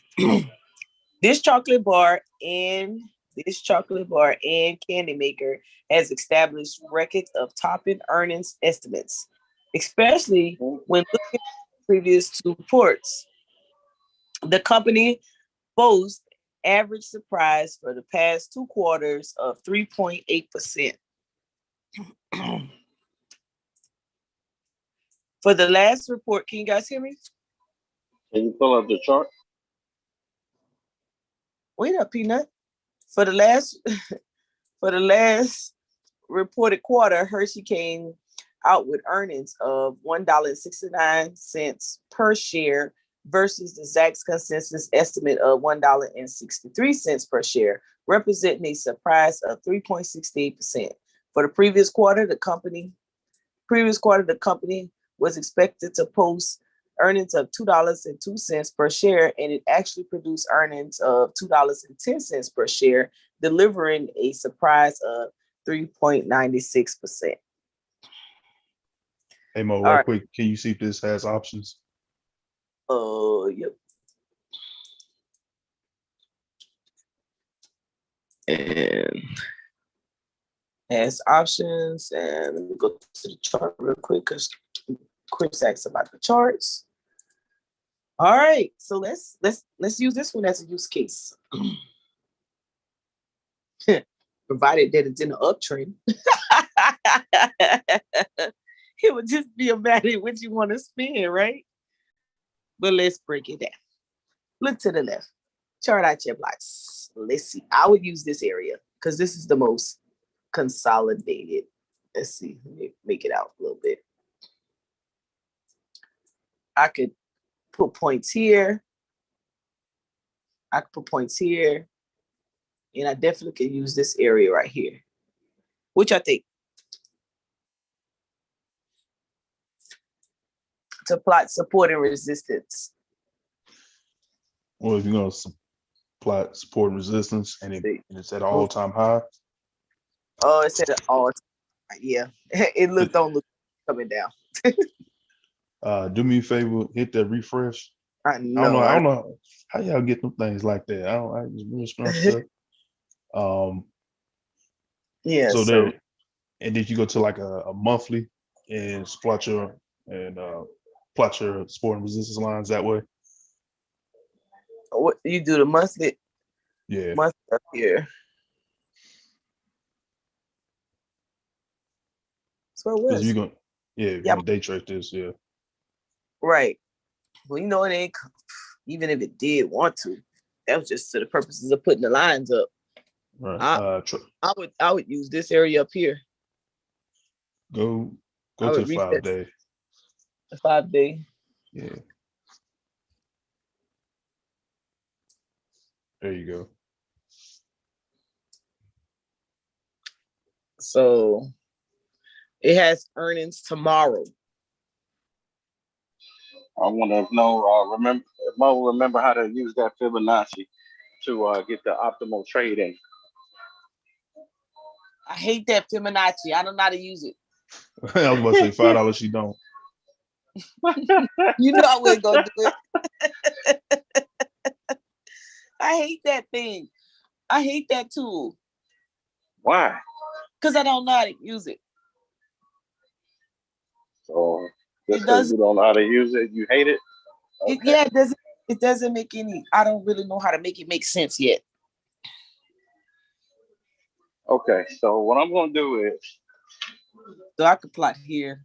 What you gonna I'm do? gonna se- I'm gonna send you. I'm gonna send you a video explaining how to use this the simplest and easiest way. And I'm gonna send you also uh,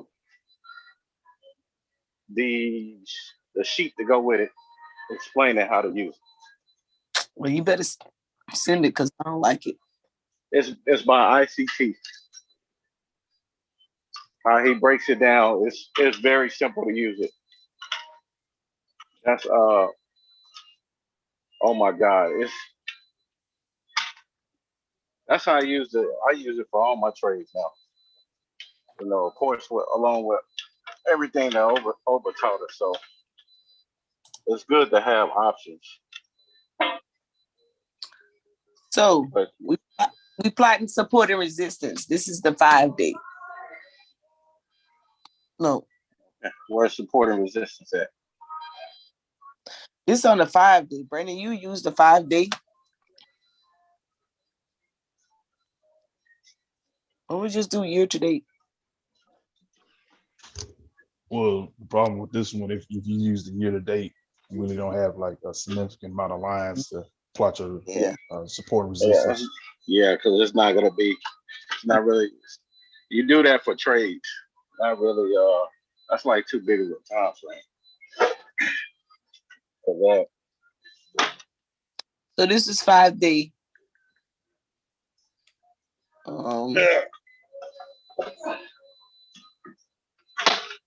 So here's the test, pull back, test, pull back, test, pull back, test, pull back, right here. Now you can throw in your Bollinger Bands, you can throw in your linear regression bands. Yeah.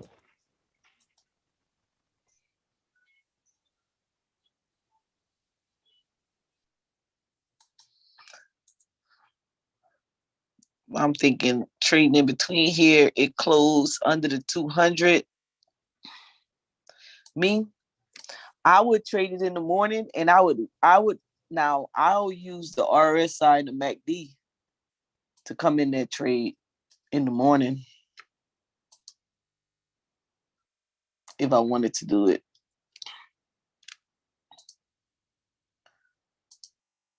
It's trending within the Bollinger Band. So I played the option here at the 224. Let's check the bar chart. 224, 223,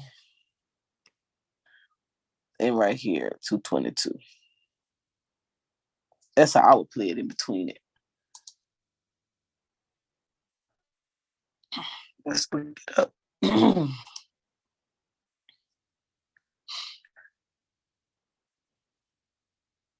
But they have 222.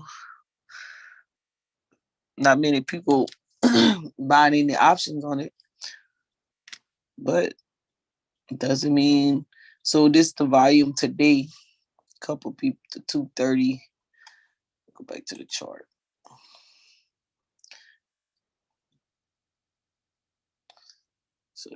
So the beats are let's do this. Let's look at last earnings.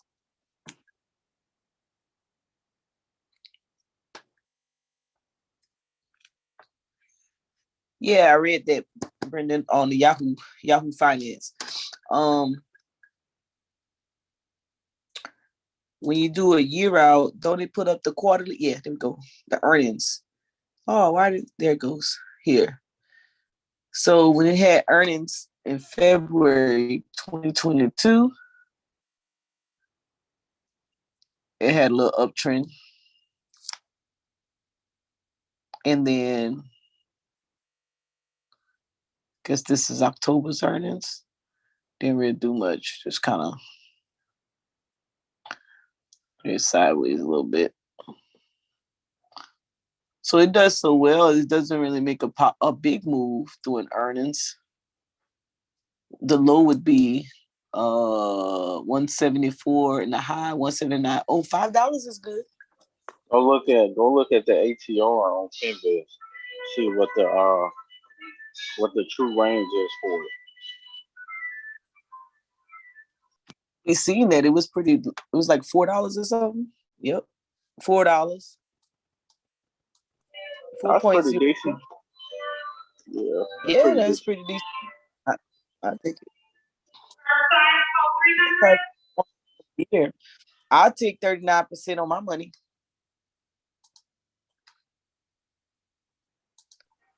Or 14. Absolutely.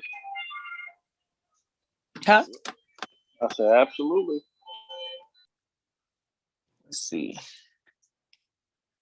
Let's see what Brandon, you want to see options, any number in particular?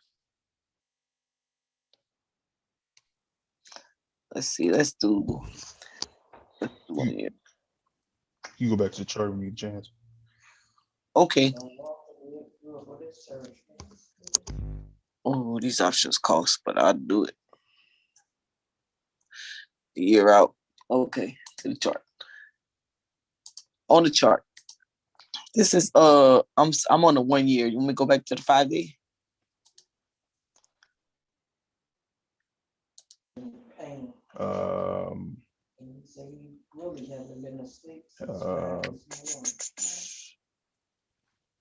If any levels, I would probably play it at like 2680. But I've been up at that. 2680 up here. Yeah, I'll probably play around that level just because you have some type of consolidation right there to your left, and then it touches again. Right there. Oh, that retrace right here. Yeah. And then That again, right. it has to cross the 200 moving day. Oh yeah.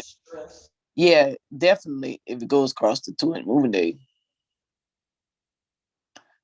It tested here and that pullback. Let me put that there.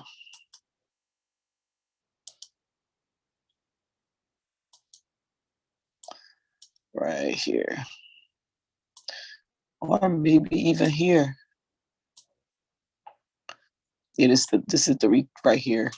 So we're drawing on this thing. Let's see, like AE do. You're talking about this right here. Right? Yep.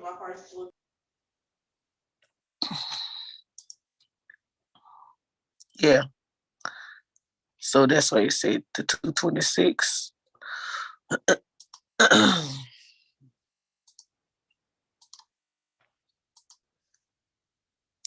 Oh Lord, I got the thing on the screen.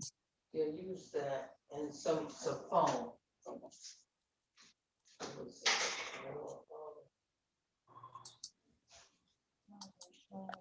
I forgot how to get it off now. Erase. All right. 220. So it'll be either you're gonna go. So that's probably why they doing 230. Oh no, I'm sorry, I'm a year out. Hold up. I'm gonna go back. Yep, they doing the 230, 225s. Yeah. Check the put options for me too. Nobody did the 225 right here because it retest this retest. You said to put right here. This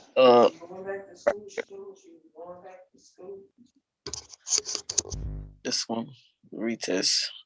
You say check the put. Yeah. See where majority of the puts are at right now. I'm gonna say what 220.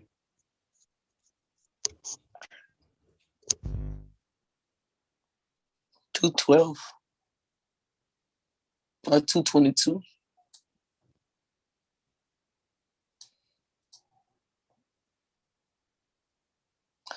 Not bad. Small little plate.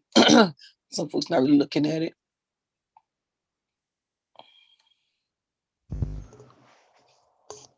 But who knows? Keep Right. might It be depends on. this right here from here to here could be a couple dollars to the uptrend. Depends on. But there's a lot of earnings tomorrow.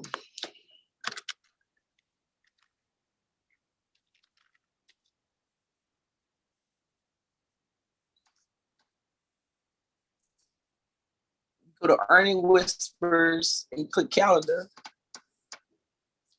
All the big dogs got earnings tomorrow. Got Facebook, Ford, PayPal, Qualcomm. Dang, I should have did a darn call on Qualcomm. Let's look at Qualcomm. Darn it, that was used to be my thing right there.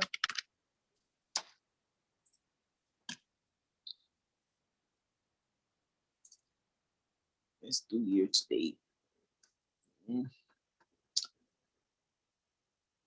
This is Qualcomm. Ooh, look at it, round and about. So it retested here. Facebook had earnings tonight. So it can't up from here, right? It retests back here. So it could be possibly on an uptrend. Last time it had earnings, I just need to buy me a share. Qualcomm is overpriced. Come on down. 135. Come back down here. It's almost back. Well, let's look at it. I needed to be at 100. Somewhere between 80 and 100. Too high. 80 and 100. Some good price action, right? Come down, baby. You think it's gonna pull back some more? I doubt it. It tested it and it tested it here, February, April 2021, and it went right back up. They pushed it. It might be good for earnings. It might be good for earnings. But inevitably all of that is coming down.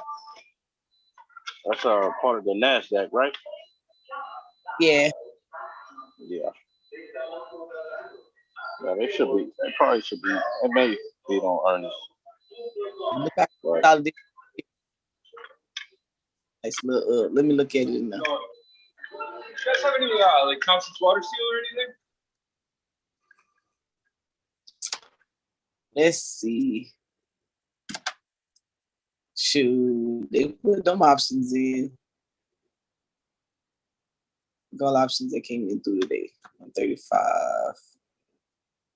140, 142, 145. So that's the only thing. I would trade it then. And it's down on the RSI. Shoot, let me go one day. Go to the 1 minute chart. My eyes on you just tomorrow. That cross right there, that's gonna be a wrap in the morning. I can see it coming back to that 200-day moving average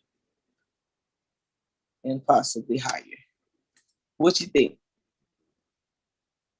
Oh yeah, it'll come back. Look at the calls over the puts.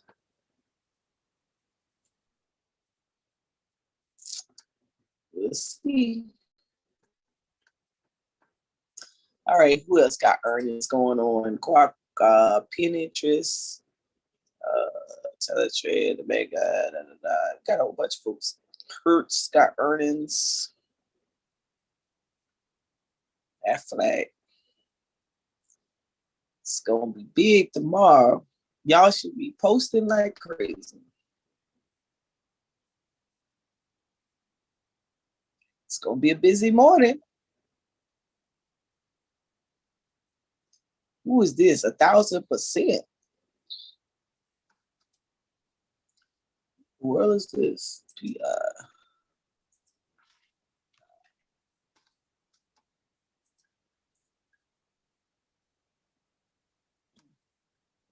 Looks like, oof, he's just bleeding bad.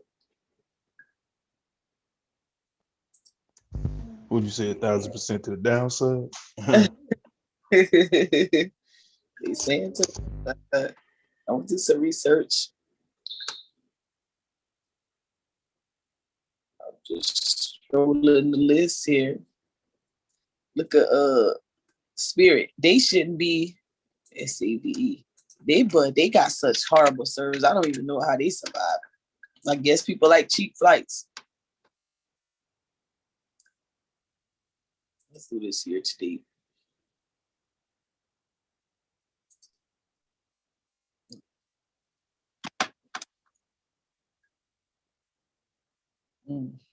Let's do the whole overall thing. With the Spirit. Let's look at the 5-day. It's trending. They should come to that 200-day moving average and come to this point or to this point first, or it's already here.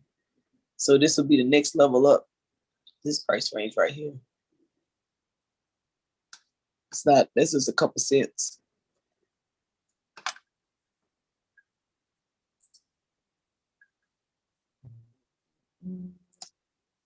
I thought Apple and all those folks got earnings tomorrow.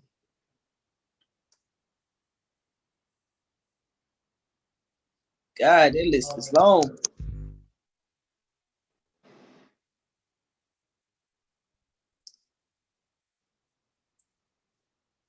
Ooh, y'all got some research to be doing today.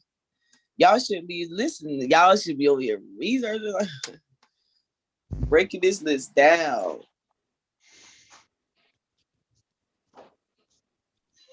Why? Get you some potential profits off of the callous, like the earnings report. Earnings is risky. It is. However, you could use earnings. You could use very risky, man. Especially in today's climate. Use your technicals to help you out. Boeing got earnings. T-Mobile. I wanted to look at T-Mobile. Y'all get my money. And garbage. Yeah, everybody probably gonna expect Boeing to go down, but you can't go off the bad news all the time. Oh, look at T-Mobile.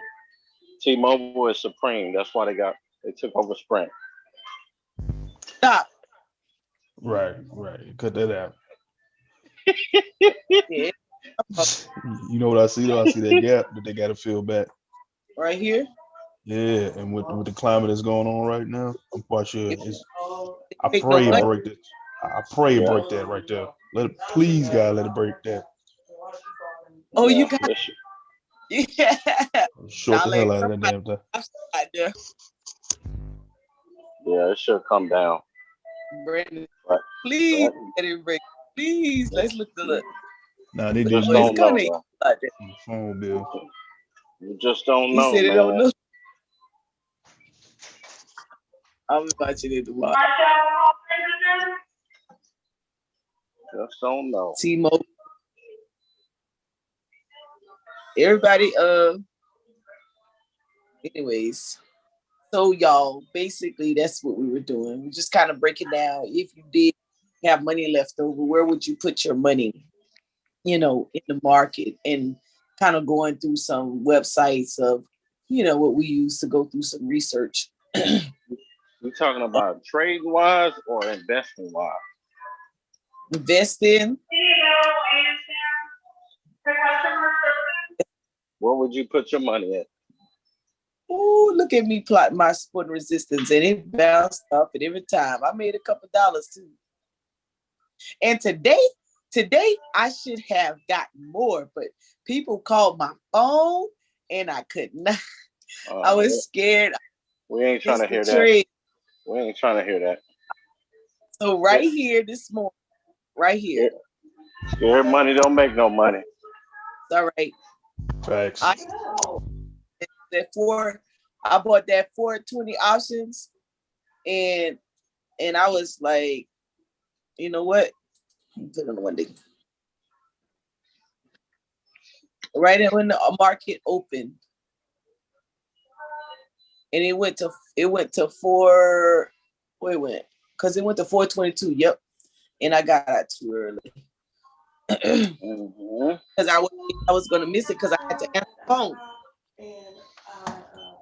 Yeah, I mean, you probably did. I probably did right though, because that housing data actually caused the market to roll over.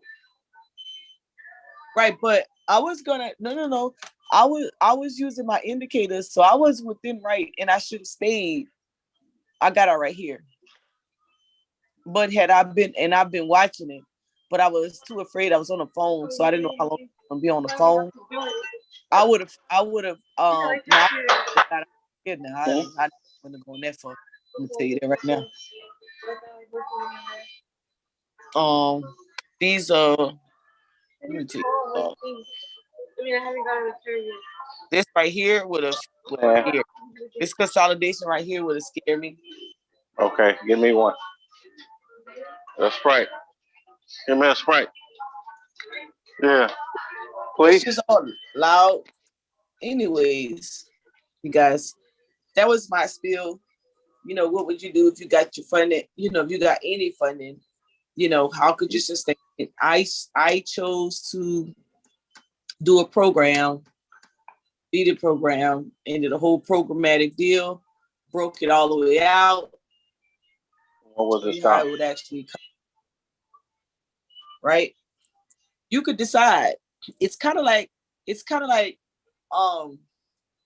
you know, what would you do to sustain your funds? And you have to find a way to make money for you. And we always say, invest in cash producing assets. Cash producing. What is the return on your investment? So what stock would you choose, Mo? I'm sorry to cut you off. What? I said, what stocks would you choose? What Today, stocks? Current day. What stocks would I choose? Yeah, to put your money in.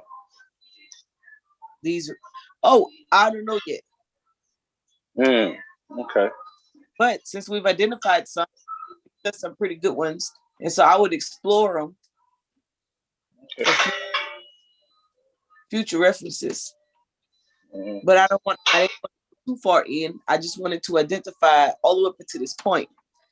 Create a program, something that I can feel like I'm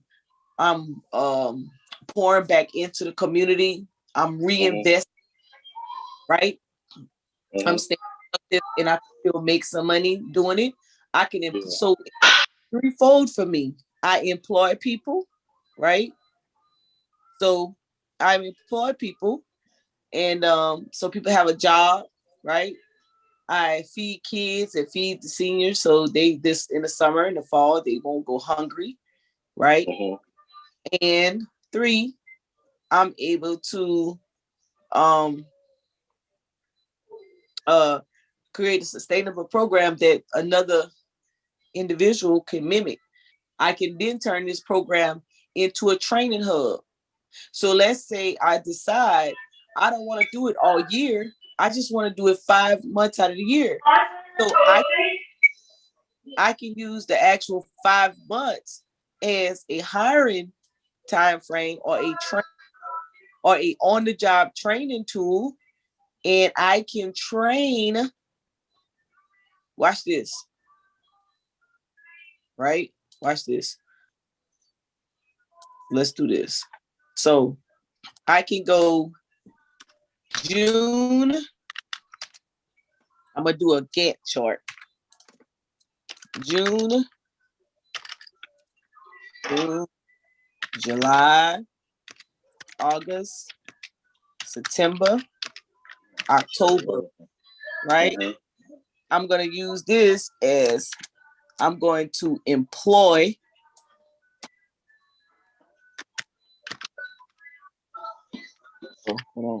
employ community workers, right? And then I'm going to use November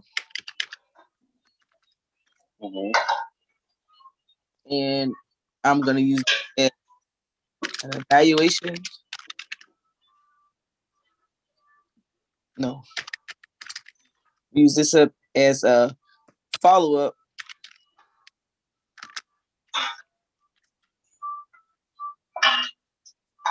Then in December, it'll be off period. And then let me bring this over. Watch me work. Watch me work. January, February, March, April, and May. These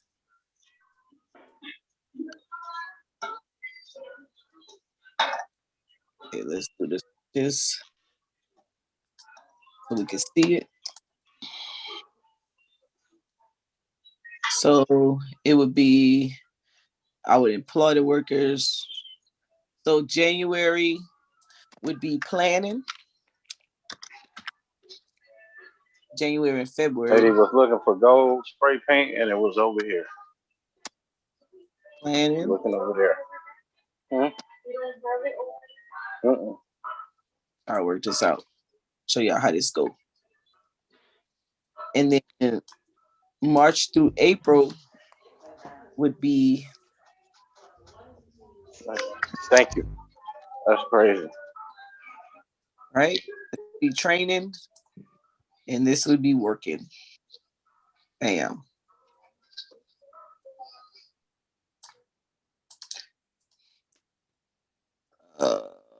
Followed off. Yep, bam. So this is how I would work it. This is how I would do the program. Hey, right quick, Mo. The follow-up is for the person that you trained previously. Yes, the Okay. work. So it kind of Okay. be like after they. So I've done two things. Watch. Okay, so here's what we've done. We created a program, or let's say community program.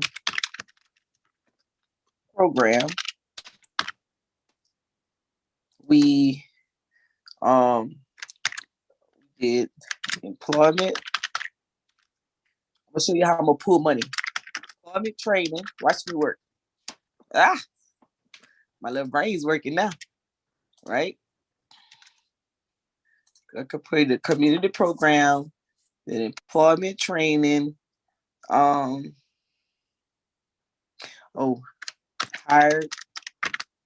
workers, what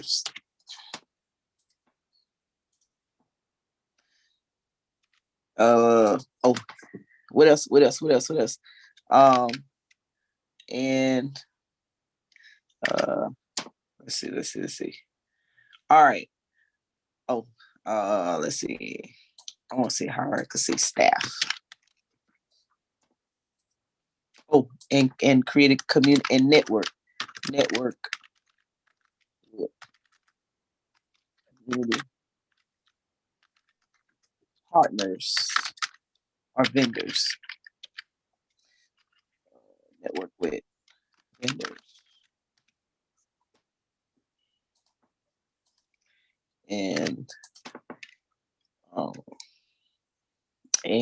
shared resources with community partners. All right. Now, watch me work. No. What? Okay. So now I'm gonna show you. I'm gonna get what the heck?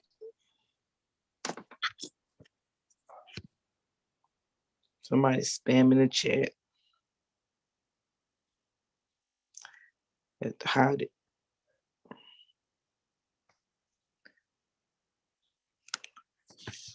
So now,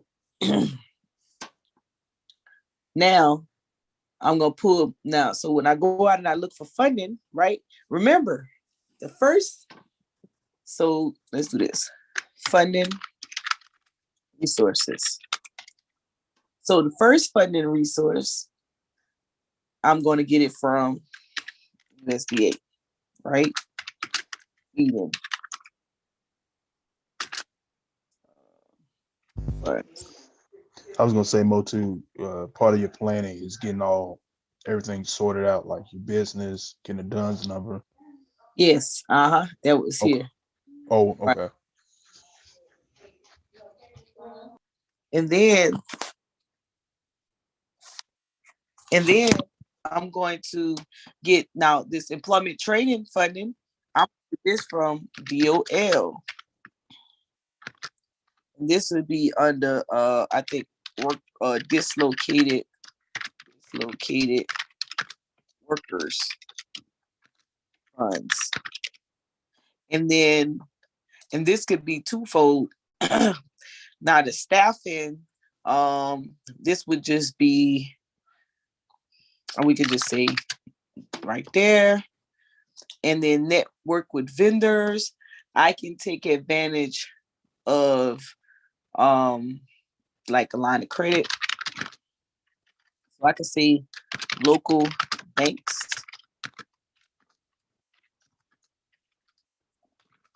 And then shared research community partners. This would be just possible uh um possible increase in meals, because the more people you partner with, the more meals you get, right? Oh, spelled that wrong. All right, so you see where I'm going with that? So I need to put this here, and this I needed to put here. All right, so I could block out this, and I could block out that, and then I can block out. Hey, tell me, listen, I spent a lot of money in that damn PhD program. I should be Dr. Lamb, but that's okay. I got sick. It's all right though. One day I'll go back. Don't you dare. And then I know, and then Don't you boom. dare. You making this money on the side. You investment. You don't need to go back. You got Too your much money. education right here. Right. So boom. Here you go. This is what. So this would be my planning period, right? And this is how I would work it. And then this is where I would come and get funded from. Now, ultimately, you already seen what I can make from these guys. Now, this would all be extra money because Department of Labor, let me source up now. Let me source up. What's up, Thunder? Let's see, DOL. What up, Mo? Oh, snap. It's thunder. You're very low. I can't What's hear going you. on, man? What's going on, man? Where you Can you hear been? me? Oh man, Better. It's I better. hear grinding, man. Nah, How you you ain't been, brother? grinding. I'm good, man. I'm good. You ain't been with us in the fold, man. We talk about these stocks, Mo over here doing the Duns thing. Yeah. I hope back up with Mo a couple of weeks ago. I told him come back and holler at him. He did. Gotta, All right. just gotta see what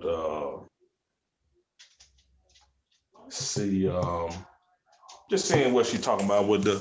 Okay, I just like with the chart that she's using now. I just started using those maybe like January. The Gantt, what is it called? Gantt chart, something like that. Yeah, that right there. Uh-huh. So this is good information, man. People don't even know, but I mean, just to be able to use that chart right there, man, that's a huge thing in corporate America. Those charts right there. Just that little information right there should give me Right. priceless, you know. Like for real, like Mo, I'm thinking like franchise type deal, like where you can help somebody develop this, make sure it runs for a whole year, and then almost like McDonald's type franchise where you got to pay like $1 million to get this thing up. Listen. Well, they have programs like that now. I'm not sure you want to go to $1 million, but you know what I'm saying. I'm just saying though, It, like she it's can a definitely market. scale up. Yeah, no, We it's a market. is in the works. So so Yo, what's up, Thunder? How you doing, brother? Hey, my brother, how you doing, man? Good. I'm just saying, so talking about. yeah, I'm back with you in a few seconds. So this is where the Department of Labor money come from. You see, they pushed out this grant money for employment training or whatnot. I'm looking through here and I don't see nobody in the Carolina. So I would be a shoe in, bam, right? For some dollars in these particular grants. So to backfill your thunder, basically I said, okay, if I got reparations money the day of tomorrow, what would I do with my money or any lump sum of money? So I said I would do a feeding program, and I would feed young people under 18 and seniors over the age of 62. And this is my reimbursable rates. And I would do the kids in the summer, and I would do the seniors in the summer to October, so June to October. And so in the summer, this is what it looked like. I would target 1,500 kids. This is my reimbursement rates. I would do it June through August. I would do it for 53 days. Um, and this is how much I would get in program income and reimbursable. I would buy some land. I'd build a kitchen with some appliances. I'd get 2 cargo vans. I would staff a program director, site manager, cook, and a driver. I would connect with a food vendor, fuel vendor, and supplies. This is how much I would spend. My income and expenses. This is how much I would profit. I would actually use, I would get this building, and in the inside, I would create a whole kitchen situation. And these are the 2 vans that I would buy. Classroom scenario. In the fall, I would do seniors. I would do lunch. I do 1,000 meals. I would do that from June to October. I do that for 108 days. That's how much I would get for reimbursable meals. I've already paid out my summer money. I've already paid for my building, my kitchen, and all that stuff. So I really would just have to pay people to do the program, right? And so based off of that scenario, this is how much, and this number of employees, this is how much my expenses, my income from my expenses, that's how I would make. So I said, okay, what would I do with the rest of the money? So I'd have 66,000 left over. I said, okay, I would take some of it and I would invest it. And we came up with a few companies that we could possibly invest and make a profit, because all of these companies here are growth companies. And then we went a little farther and said, okay, let's go break the company down. And how would I do it? Would I work all year? I say, nah, I don't want to work all year, but let me show you how I'm gonna make more money. So I'm gonna get the feeding money. We've already identified how it's gonna do that. It's like, I'm gonna bring more money into my situation, and I'm gonna go after the Department of Labor money, right? And then I'm gonna go after the banks, right? And then I'm gonna get more people, because I'm gonna partner with more community partners to feed. And so I'll increase my situation. So now, instead of me just having that 400 some thousand or 800 some thousand, now I'm gonna have a grant situation, and I could pay all my people from the grant. So all of this money right here, I can actually say zero, because I'm gonna pay them for my grant. And this one here, I could pay that. I'll pay that from dislocated workers grant, because everybody in the rural areas, low and moderate income areas, qualify for qualified to be a dislocated worker. Oh, I'm preaching better than y'all clapping. I'm just saying. So that's what we doing. That's what I was doing. That was Sounds like a scam. like a winner to me. Scam. Uh, Monica, Working with I think politeness. that's a. Oh, go ahead, man. Somebody was talking? No, go ahead, bro. All right, cool. My bad. Yeah, so that program thing, man, we talked about that about a couple of years ago. Yep. And of course, I'm still trying to get this business off the ground. But that is something I need you to help me get that off the ground, man. Oh yeah, That this one. aspect. Now this one. Now I do know in the state of Georgia. Let's go to it. I do know in the state of Georgia that your nonprofit has to be in existence for a year before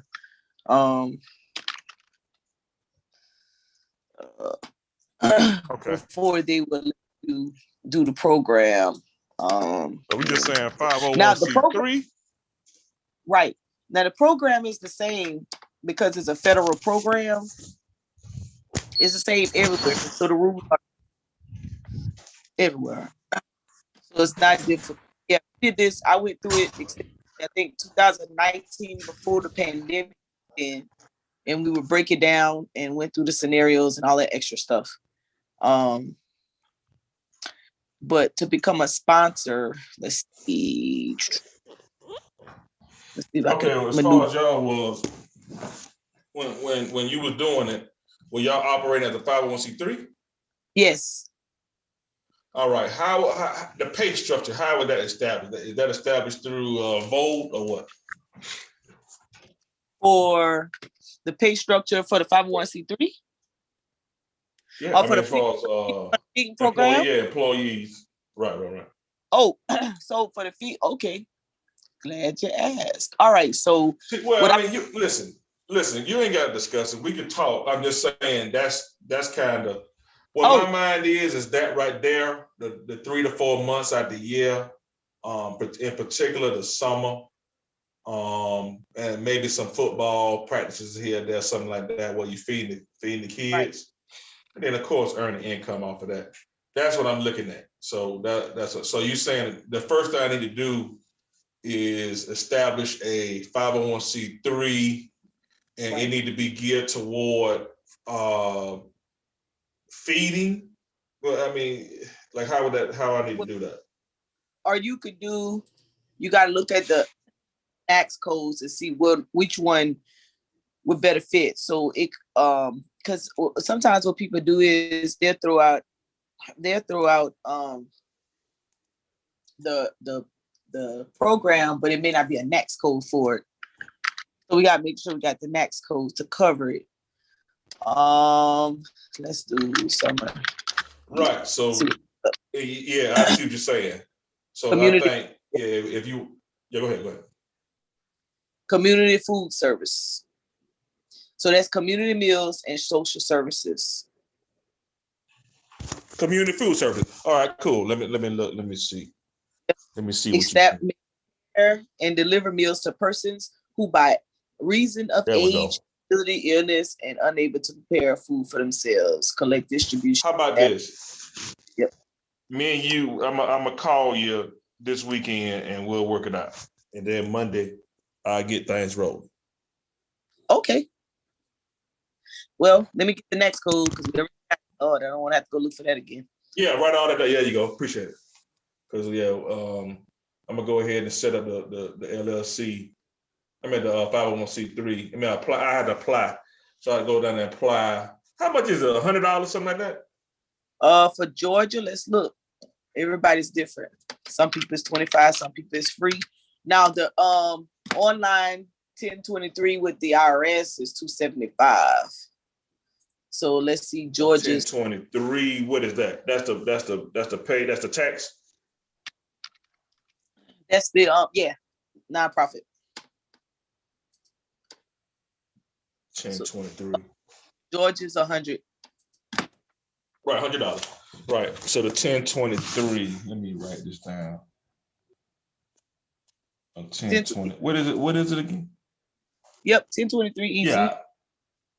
Easy, right. You said that's 275. Yeah, paper form is 400 and online is 275. Yeah, I check. Yeah, bylaw minutes. Now, what do I need to be in existence for a year? What do I need to do that for? Oh, because Georgia, for their feed program, they won't let you be a sponsor, which is the person that gets reimbursed for the money, until you've actually your nonprofit has been. Cheryl did when she went to the training, because they provide training, or you could call them. And they said that at that time, they said she had to be in see right here, potential sponsor visibility checklist. Let's look. Where is it at? Where is it at? See, in Carolina, you don't have to. If you got the money, if you had a bank account for 6 months, at least 6 months, with some money in the bank, they'll let you be a sponsor. Mm. So what does that mean? So, okay, The how would I get sponsors, reimbursed with it before the year ends? How would you get before the year end? Oh, so you don't have to do summer. Let's say what today is. We're in April. They may have already had that. No, I'm saying, let's just say I don't even want to wait the 365 days. How am I getting paid before then? Oh, in the state of Georgia, well, you'd have to do a different feeding program. You won't be able to do the summer, but maybe you could do Meals on Wheels with the seniors. Mm-hmm. You see what I'm saying? They may have a different standard. Let's look it up. Mm-hmm. So I can look all it up. Yeah, we can work it out. We work it out. But Monday, I'm getting started. Like I'm gonna go ahead and I can apply online today. I don't have to go downtown. Oh, that's what you're saying. I don't have to go downtown, right? No, you could do it online. That's online. Okay. Yeah, we can go online and do it. I'm going online to get my to start the 501c3 to apply for the Articles of Confederation, and then the 275. Where am I doing that at? That's online. I could send you the site. I could do that for you. Yeah. I know. Yep. So see, this is the Meals on Wheels. This is if you need meals. So we have to find out how to become somebody who could distribute. Either one, you don't have to wait for one for the other one. And you got to, first of all, let's back up. You got a kitchen? Do I mean, my house, yeah. What are you saying? Yeah, some people. Well, some people. I need an industrial. I need a kitchen. Well, it depends on the state. I know someone who actually did it at their house, but because it got to be DHEC approved. So you have to have a hood. You got a hood kitchen? I got a who? The hood, that thing that's over, the big thing that hover over the stove? Yeah, I got a hood, yeah. Oh, so you might be in compliance. I don't know. So definitely. All right, so we got to look at all this. Yeah, it's no problem. Because remember, and that's good because remember when you're doing the whole when you're getting ready to do it, you have to know what you need to be able to be successful. So when I broke down some of these items, kitchen, how you going to deliver the food?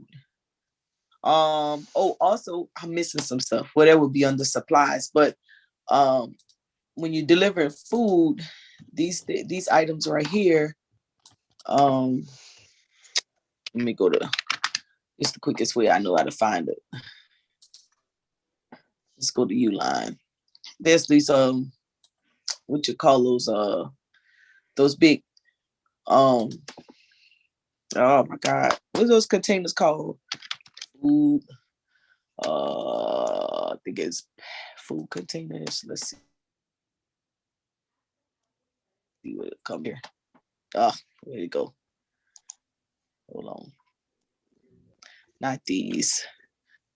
Something like that. But those big old like the Pizza Hut people be having that food in.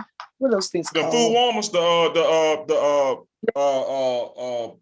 it's like a thermal I know what you're talking about. Yeah. Those big do old a bags, thermal. big old Can you see thermal? thermal. See if thermal be on. Yeah, there we go. What that say? But you want the thermal back? Oh man, what? This ain't it. Hold on, let me go. What is that I'm talking about? I know what you're talking about. I know, and I can't even call that thing off the top of my That's head. crazy. Brandon, you know? I'm Brandon. Transport. You talking about where they put the pizza in? Yeah, them big old Uh, insulated containers or something like that. Hold on, we'll find it. Insulated. Right. I said thermal. That's what I meant. Insulated food That. carriers. These, you would need these because remember, you're dealing with food, and I could go more into it. I'll spend some time this next month. When you're dealing with food, it has to be a certain temperature. When you're delivering it. So you want to make sure you have the proper equipment. So you either delivering the food in pans, right? So when you get to a site, let's say you said football camp. So let's say you deliver to the football camp. You have to have a designated area. So let's say they have a tent. They got some tables, got a place there if they washing their hands. So when they feed the kids have to sit and eat in that location. Different from the Meals and Wheels, you actually transport to their home. So they're already there. When you're doing the fleet program.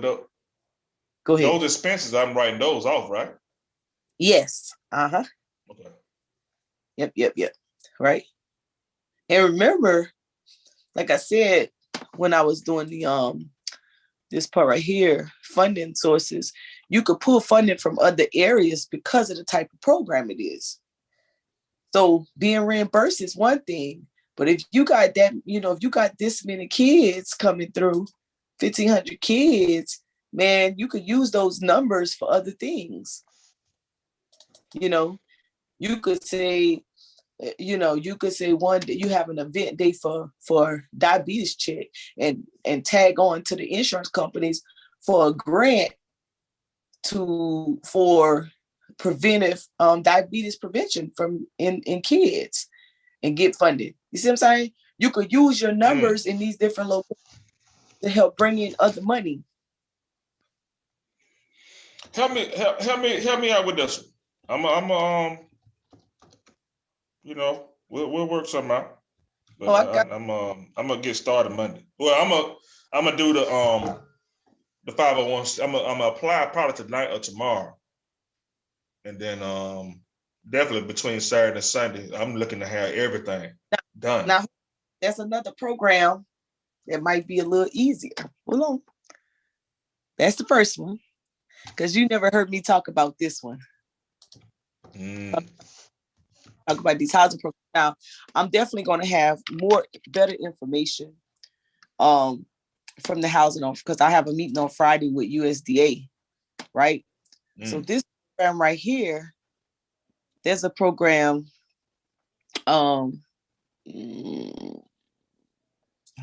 it's called Application Packager, where you help people put their application together to get help from USDA, and they pay you to put the packages together.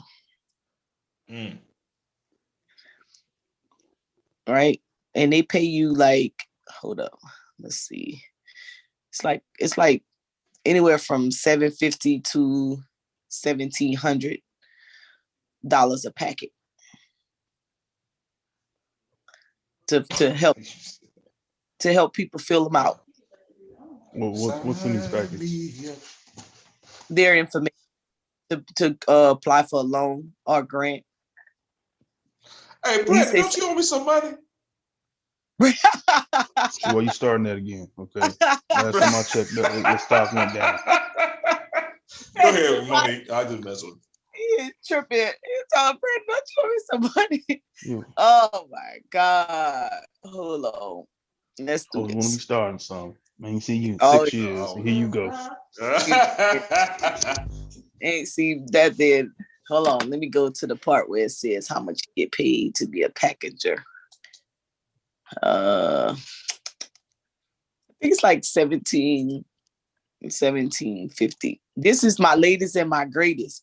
So this is a little easier than the all you need is a contractor. Get your I mean, general I do that, but I have a deep down desire to to do positively affect my community. You know what I'm saying? And I think that's the way I need.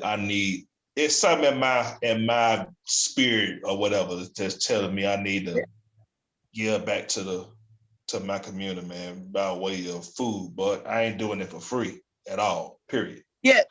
This one too, because you're helping people fix up their homes if they're elderly. Yeah, 100%. Yeah, listen, I went into a county and I was like, oh my God, everybody needs a roof and some windows and some paint. You know, Mhm. I have a meeting on Friday. We're gonna revisit this on next Wednesday. And I don't want to go too far into it because I'm gonna call you this weekend. Yeah. Call me Sunday, not Saturday. Yeah, no problem. Okay. Yeah. We can get it in. Yep. Yeah. What else y'all want to talk about? Oh man, ain't it been a beautiful market this about the last? Now, if everybody don't know, I think Mo, everybody familiar how to make money on a declining market, in a bear market. I think that's where people are usually nervous at. Getting them put. Yeah, I mean when you well, you know, I ain't even talk. I'm just saying as in general, betting against the market, man. It's a beautiful thing, man. Once you understand how to do it, you know, short sales. When you started getting into that, I don't know how to short. I'm not there yet. Nah, Mo, you there? It's basically you are there. It's the same thing you're doing now. It's the same things put, but you're dealing with stocks. But I don't understand it. I don't understand what y'all doing. Like, you have to show me on this. Should I bring up a paper trade? No, plot your points on this. Right there. On that this market, right that here. right there. Plot your points. Plot my points again? Yeah. Okay. The resistance points. Support and resistance points. No, I'm talking about no. I know the numbers. I'm talking about when you go to buy it. All right. So this is what you do. You go to, let me see where you at. What is this? This is trading. Oh, that's Trading View. I was about to tell you go to Webull or something. But yeah, I mean it's right there. So when you short selling, you're borrowing 100, let's just say 100 stocks from the bank, and then of course you sell it back at a good price. So that's how you make money. And well, that's in general, that's how it works. It does sound kind of crazy. So right here, what I put? Where you at? Yep. Right here. Sale. Go to sale. Sale. Then I think you got to hit like limit order. So I need to put it on market. I think so. Let me see. When I actually click on buy for me because click on buy, see if it changes. Click on market. Yeah. No, so you're gonna have to go back to sale. No, sale. Yeah. You And then sell. over. Yeah. So actually over in like the little quantity section, you put how many or how much. 100. Yeah. But the thing about this is you got to factor in the stock price times 100. So if the stock was at $2 times 100, that's $200 that you're borrowing from the actual brokerage. And then on top of that, you got to give them a fee as well when you buy it back. Yeah, it ain't free. Yeah, definitely ain't free. Like what most people do is they'll go to margins and they'll find like they'll wait for the stock to ramp all the way up. Say like for instance, like Tesla, something like that, like today. Oh yeah, they'll just short it. Right. They'll just short the heck out of it. Keep shorting. Yeah. all the way down. Right. Well, when you think about it, you can't like depending on how much margin is given to you, it'd be stupid enough to short Tesla or something like that because your margin versus 100 shares. I mean, it has great benefits on the profit side, but I mean that's too much risk for you. So right there, when you see was that 183, probably that right there at that peak.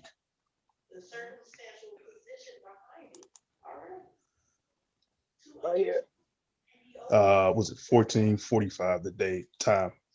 Right here. Go straight up. So right there, if you decide to short that with 100 shares, you got to do 895. What was it? 896 times 100 shares. You know, all the way down to when you feel comfortable to buy some of it back or let them buy it back. That's your profit plus the percentage that the broker's going to get out of that too. Plus the fee. Right. Right. So practice that. Can I paper trade practice that? Yeah, you can. I could do it in my thing. Yeah. Definitely. I had to practice that, and that didn't make no sense to me just a second ago. What would I put right here? I'll hit sale. I hit market, right? I'll put in 100. Right. And then it's going to do 100 times whatever the price is right now. Yeah. So Go down. I'm not familiar with that. Go. Can you scroll down right in that little thing right there? That's it? No. Yeah. No, right here. That's it. What you mean? How do you how do you make the trade? Where is the trade button at? She got to log in. Oh, I have to log in. Okay. Can I do it on a paper trade? Yeah, 100%. I think you should. Sell it. You still got to log in though, I think. No, don't worry about logging in, man. But that's instead of hitting buy, you're hitting sell, and then you go on. I mean, you can do the market, but you don't have to. You don't have to buy it at the market price. You don't have to. You can wait. You can get it when it hits whatever price you want to put it at. I understand what you're saying. Yeah, it's confusing. You may need to kind of look at I have to practice that in paper trade. I'm sure YouTube. There's probably a 5-minute YouTube video. Yeah, that too. Oh, I didn't think about that. I just I'm going to short the market. I'm like, okay, I'll do a put. I know I do that. All right, exactly. Just like Brandon say, it's the same thing, but you're talking about stocks instead of options. Right.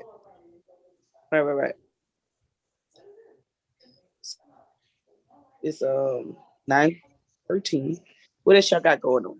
This is all I want. I really wanted. We had a conversation, and you probably would have appreciated that conversation, Thunder. Last week, well, it was late. Oh my God, it was late. I had gotten I showed. I seen that conversation too. You was up 2:00 in the morning. Yeah. I was like, most of love. Yep. City to doing reparations. You seen that, Thunder? No, what happened?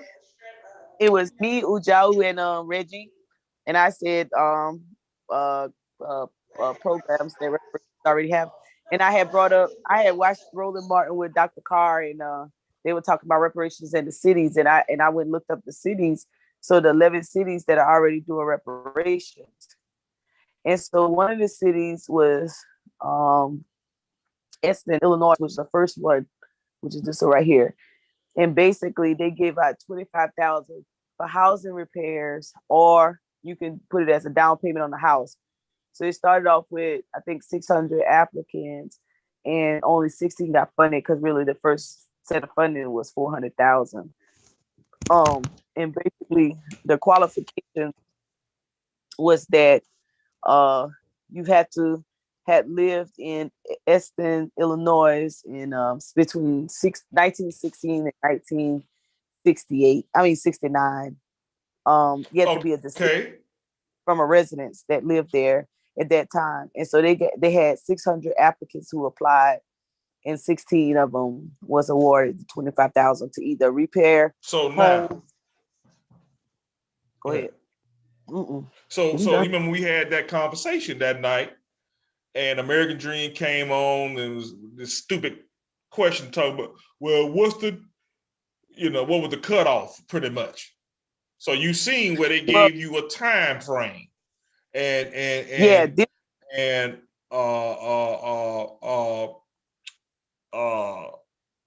pseudo killers. Sheffrin brought up the fact, he was saying, well, how about he said 1972, because that's, what was that? What happened in 1972? I can't remember what it was, but he picked out the year 1972 in particular. And of course, on that bill there, they said, what, 1969? right. Right. So that's it. That makes perfect sense. That was that city. Then you have now the one that me and Reggie, right after Joe got off, we seen Oregon. Oregon has a bill on the floor. So most of the other cities are kind of following on the whole infrastructure side. So Oregon has a bill on the floor for 123,000 per person. Yeah, but how many black people live in Oregon?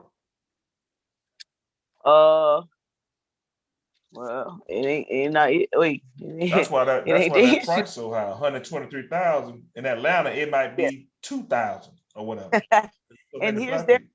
I brought that up for your criteria conversation you was having. So they used they said a person eligible, a descendant from American slave, has identified as African American on legal documents for at least 10 years before the date of the application, is at least 18 years of age, an emancipated minor, or a ward defined by ORS whose parents is deceased or from parental rights have been terminated and have not been reinstated, has resided in Oregon for at least 2 years before the date of the application. So they said the department shall pay to each applicant the amount of 123,000 in a form of annuity payments annually for the life of the applicant, and so on and so on. So this the bill How on the much? floor. How much 123. annually? Oh, Uh-huh. it didn't say. Okay, it might be That 1,000 annual or whatever, 2,000, 3,000. right. So they put in there it's exempt from garnishments from the state municipal taxation, all that great stuff. Oh, okay. So they basically covered everything we pretty much kind of talked about. Right. So this is the only one that's kind of a little different from a lot of the other ones, kind of geared towards infrastructure. So we went through that whole little conversation. It was really good. Then Reggie brought up some things that we could be doing. He brought up the food containers. The food. Wait, what you call them things? What's them Oh, big boxes? Cargo containers? I think that's containers. What's some things called? Not cargo. What do they call? We just did this. I'm gonna put in cargo Hold for on. Ship containers. Shipping containers, right? shipping. Yeah, shipping. Let me see if that's the word though I'm looking for. Yeah, that's it. Wait, is a specific word he used, and it came up, and they were growing food. What did he say? Because I said why didn't I keep that? Oh, let me see. It was some containers that they grow food in. Let me do it. Grow food. Let's see this. Let's see that. Yeah, here we go. It's shipping. Oh, farm containers. That's what they using. Farm. He used the word farm containers. There we go. Bam. And you can see, let me go to images. Yeah, here we go. And he brought up these about growing food in these containers. You see? As ways to help. Oh, okay. Yeah, you see them? Yeah, Reggie brought that up. How we can use these containers How to much grow they food. cost? Well, let's see.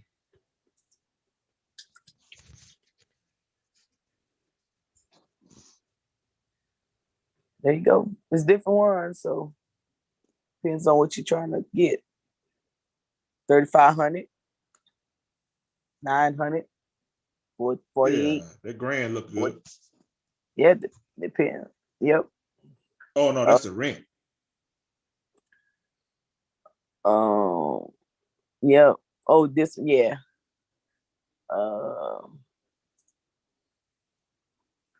It's different ones. Or you can go to military station, say, hey, y'all not using that container, let me get one. Mm-hmm. Look at this one. This was 100. Oh, this a rent, $139. Right. So he was going on, he brought that up, and we were talking about, because he was saying different ways we could use the money. We were talking about that. And Oh, so he okay. brought up the aqua hydroponic systems, and you could use the shipping containers to put them in. Mm.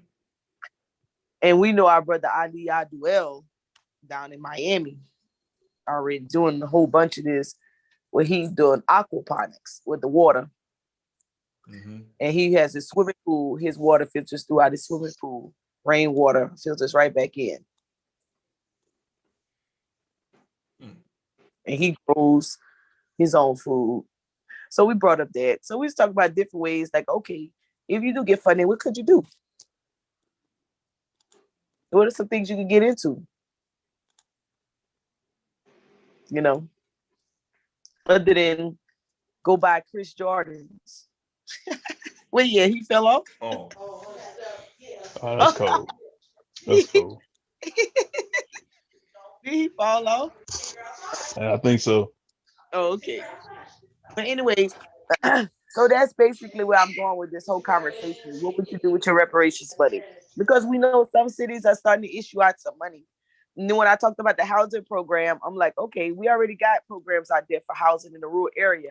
9 out of 10, those areas are in the rural areas, because they talking about revitalizing the city. I'm like, okay, if you already got housing money out there, the federal already got housing money out there, and maybe that was the easiest way to even get the conversation started for reparations. So I'm definitely not pointing fingers. I'm just saying that you could, you're gonna need more than 25K for rehab. Yeah. But anyways, you guys. So be thinking of some things. We're gonna continue these conversations. Sunday, hit me up. We'll get the ball rolling. Make some things happen. Okay. Okay. Sunday afternoon. No, I'll be calling. Yeah, afternoon is cool. Okay.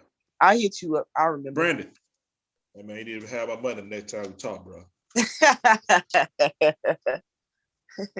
Money ready, bro. Thank you guys for tuning in. Peace, power, and profit. See you guys in the future. All right, Mo.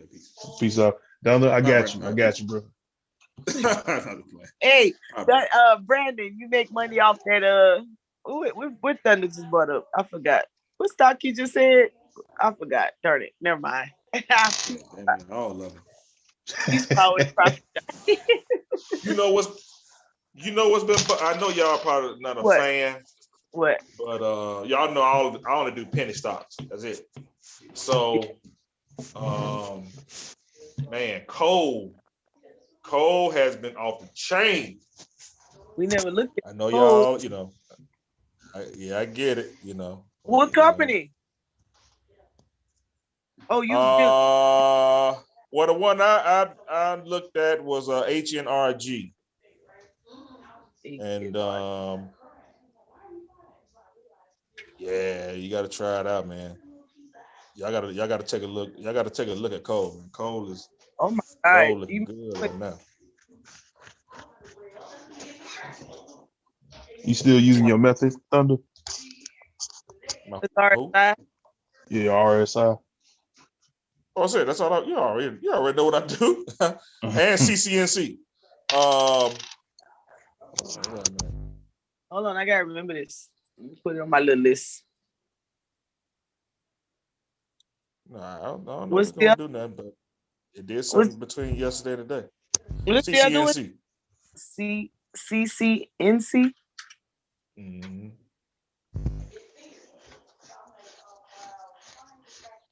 All right. Hey Mo, you still got my email? Yeah, you want me to send stuff to you? Yeah, send something to me and I'm gonna send you Excel What? of stocks that I'm looking at. Oh, okay.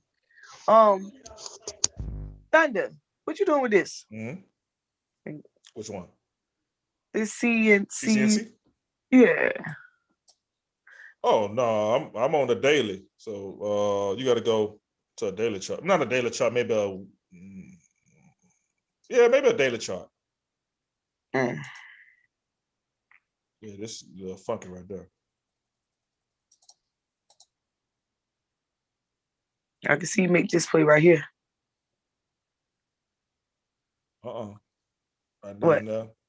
You see what it hit right there? Right here? This I'm one? trying to zoom in. That candle? You see where it's at right there? Hit that 49 now. Well, we had the 30. We had the 39 now. Right here? This one? The next one. This one? I didn't even start looking at it till like the 20th, maybe the 21st.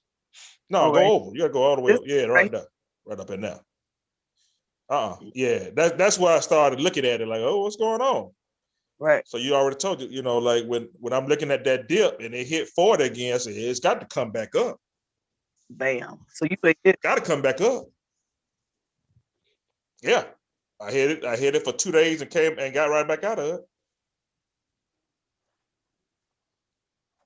Just a quick change, man. Quick All right. change. I think I might have made maybe 5 cents. I think. But you're doing that time like 300, 400 shares, you know what I'm saying? So that's kind of where I'm at with it. Okay. But That's it not definitely, it definitely worked. Definitely worked out. Very good. And then, like you said, I get right back out. I don't hold no stop. Talk about it. Talk about it. All right. Come. Hey, you need to come join us more often. I will. We can I told you I'll analyze be more back. at 6:00, not 9:30. All right. Y'all have a good evening. I gotta All go. right. All right, you too. There's All no right. more All right, Mo. peace. Peace. Let me see. I get off this thing. All right. Peace, power, and profit, guys. Oh man, how do I do this? Oh.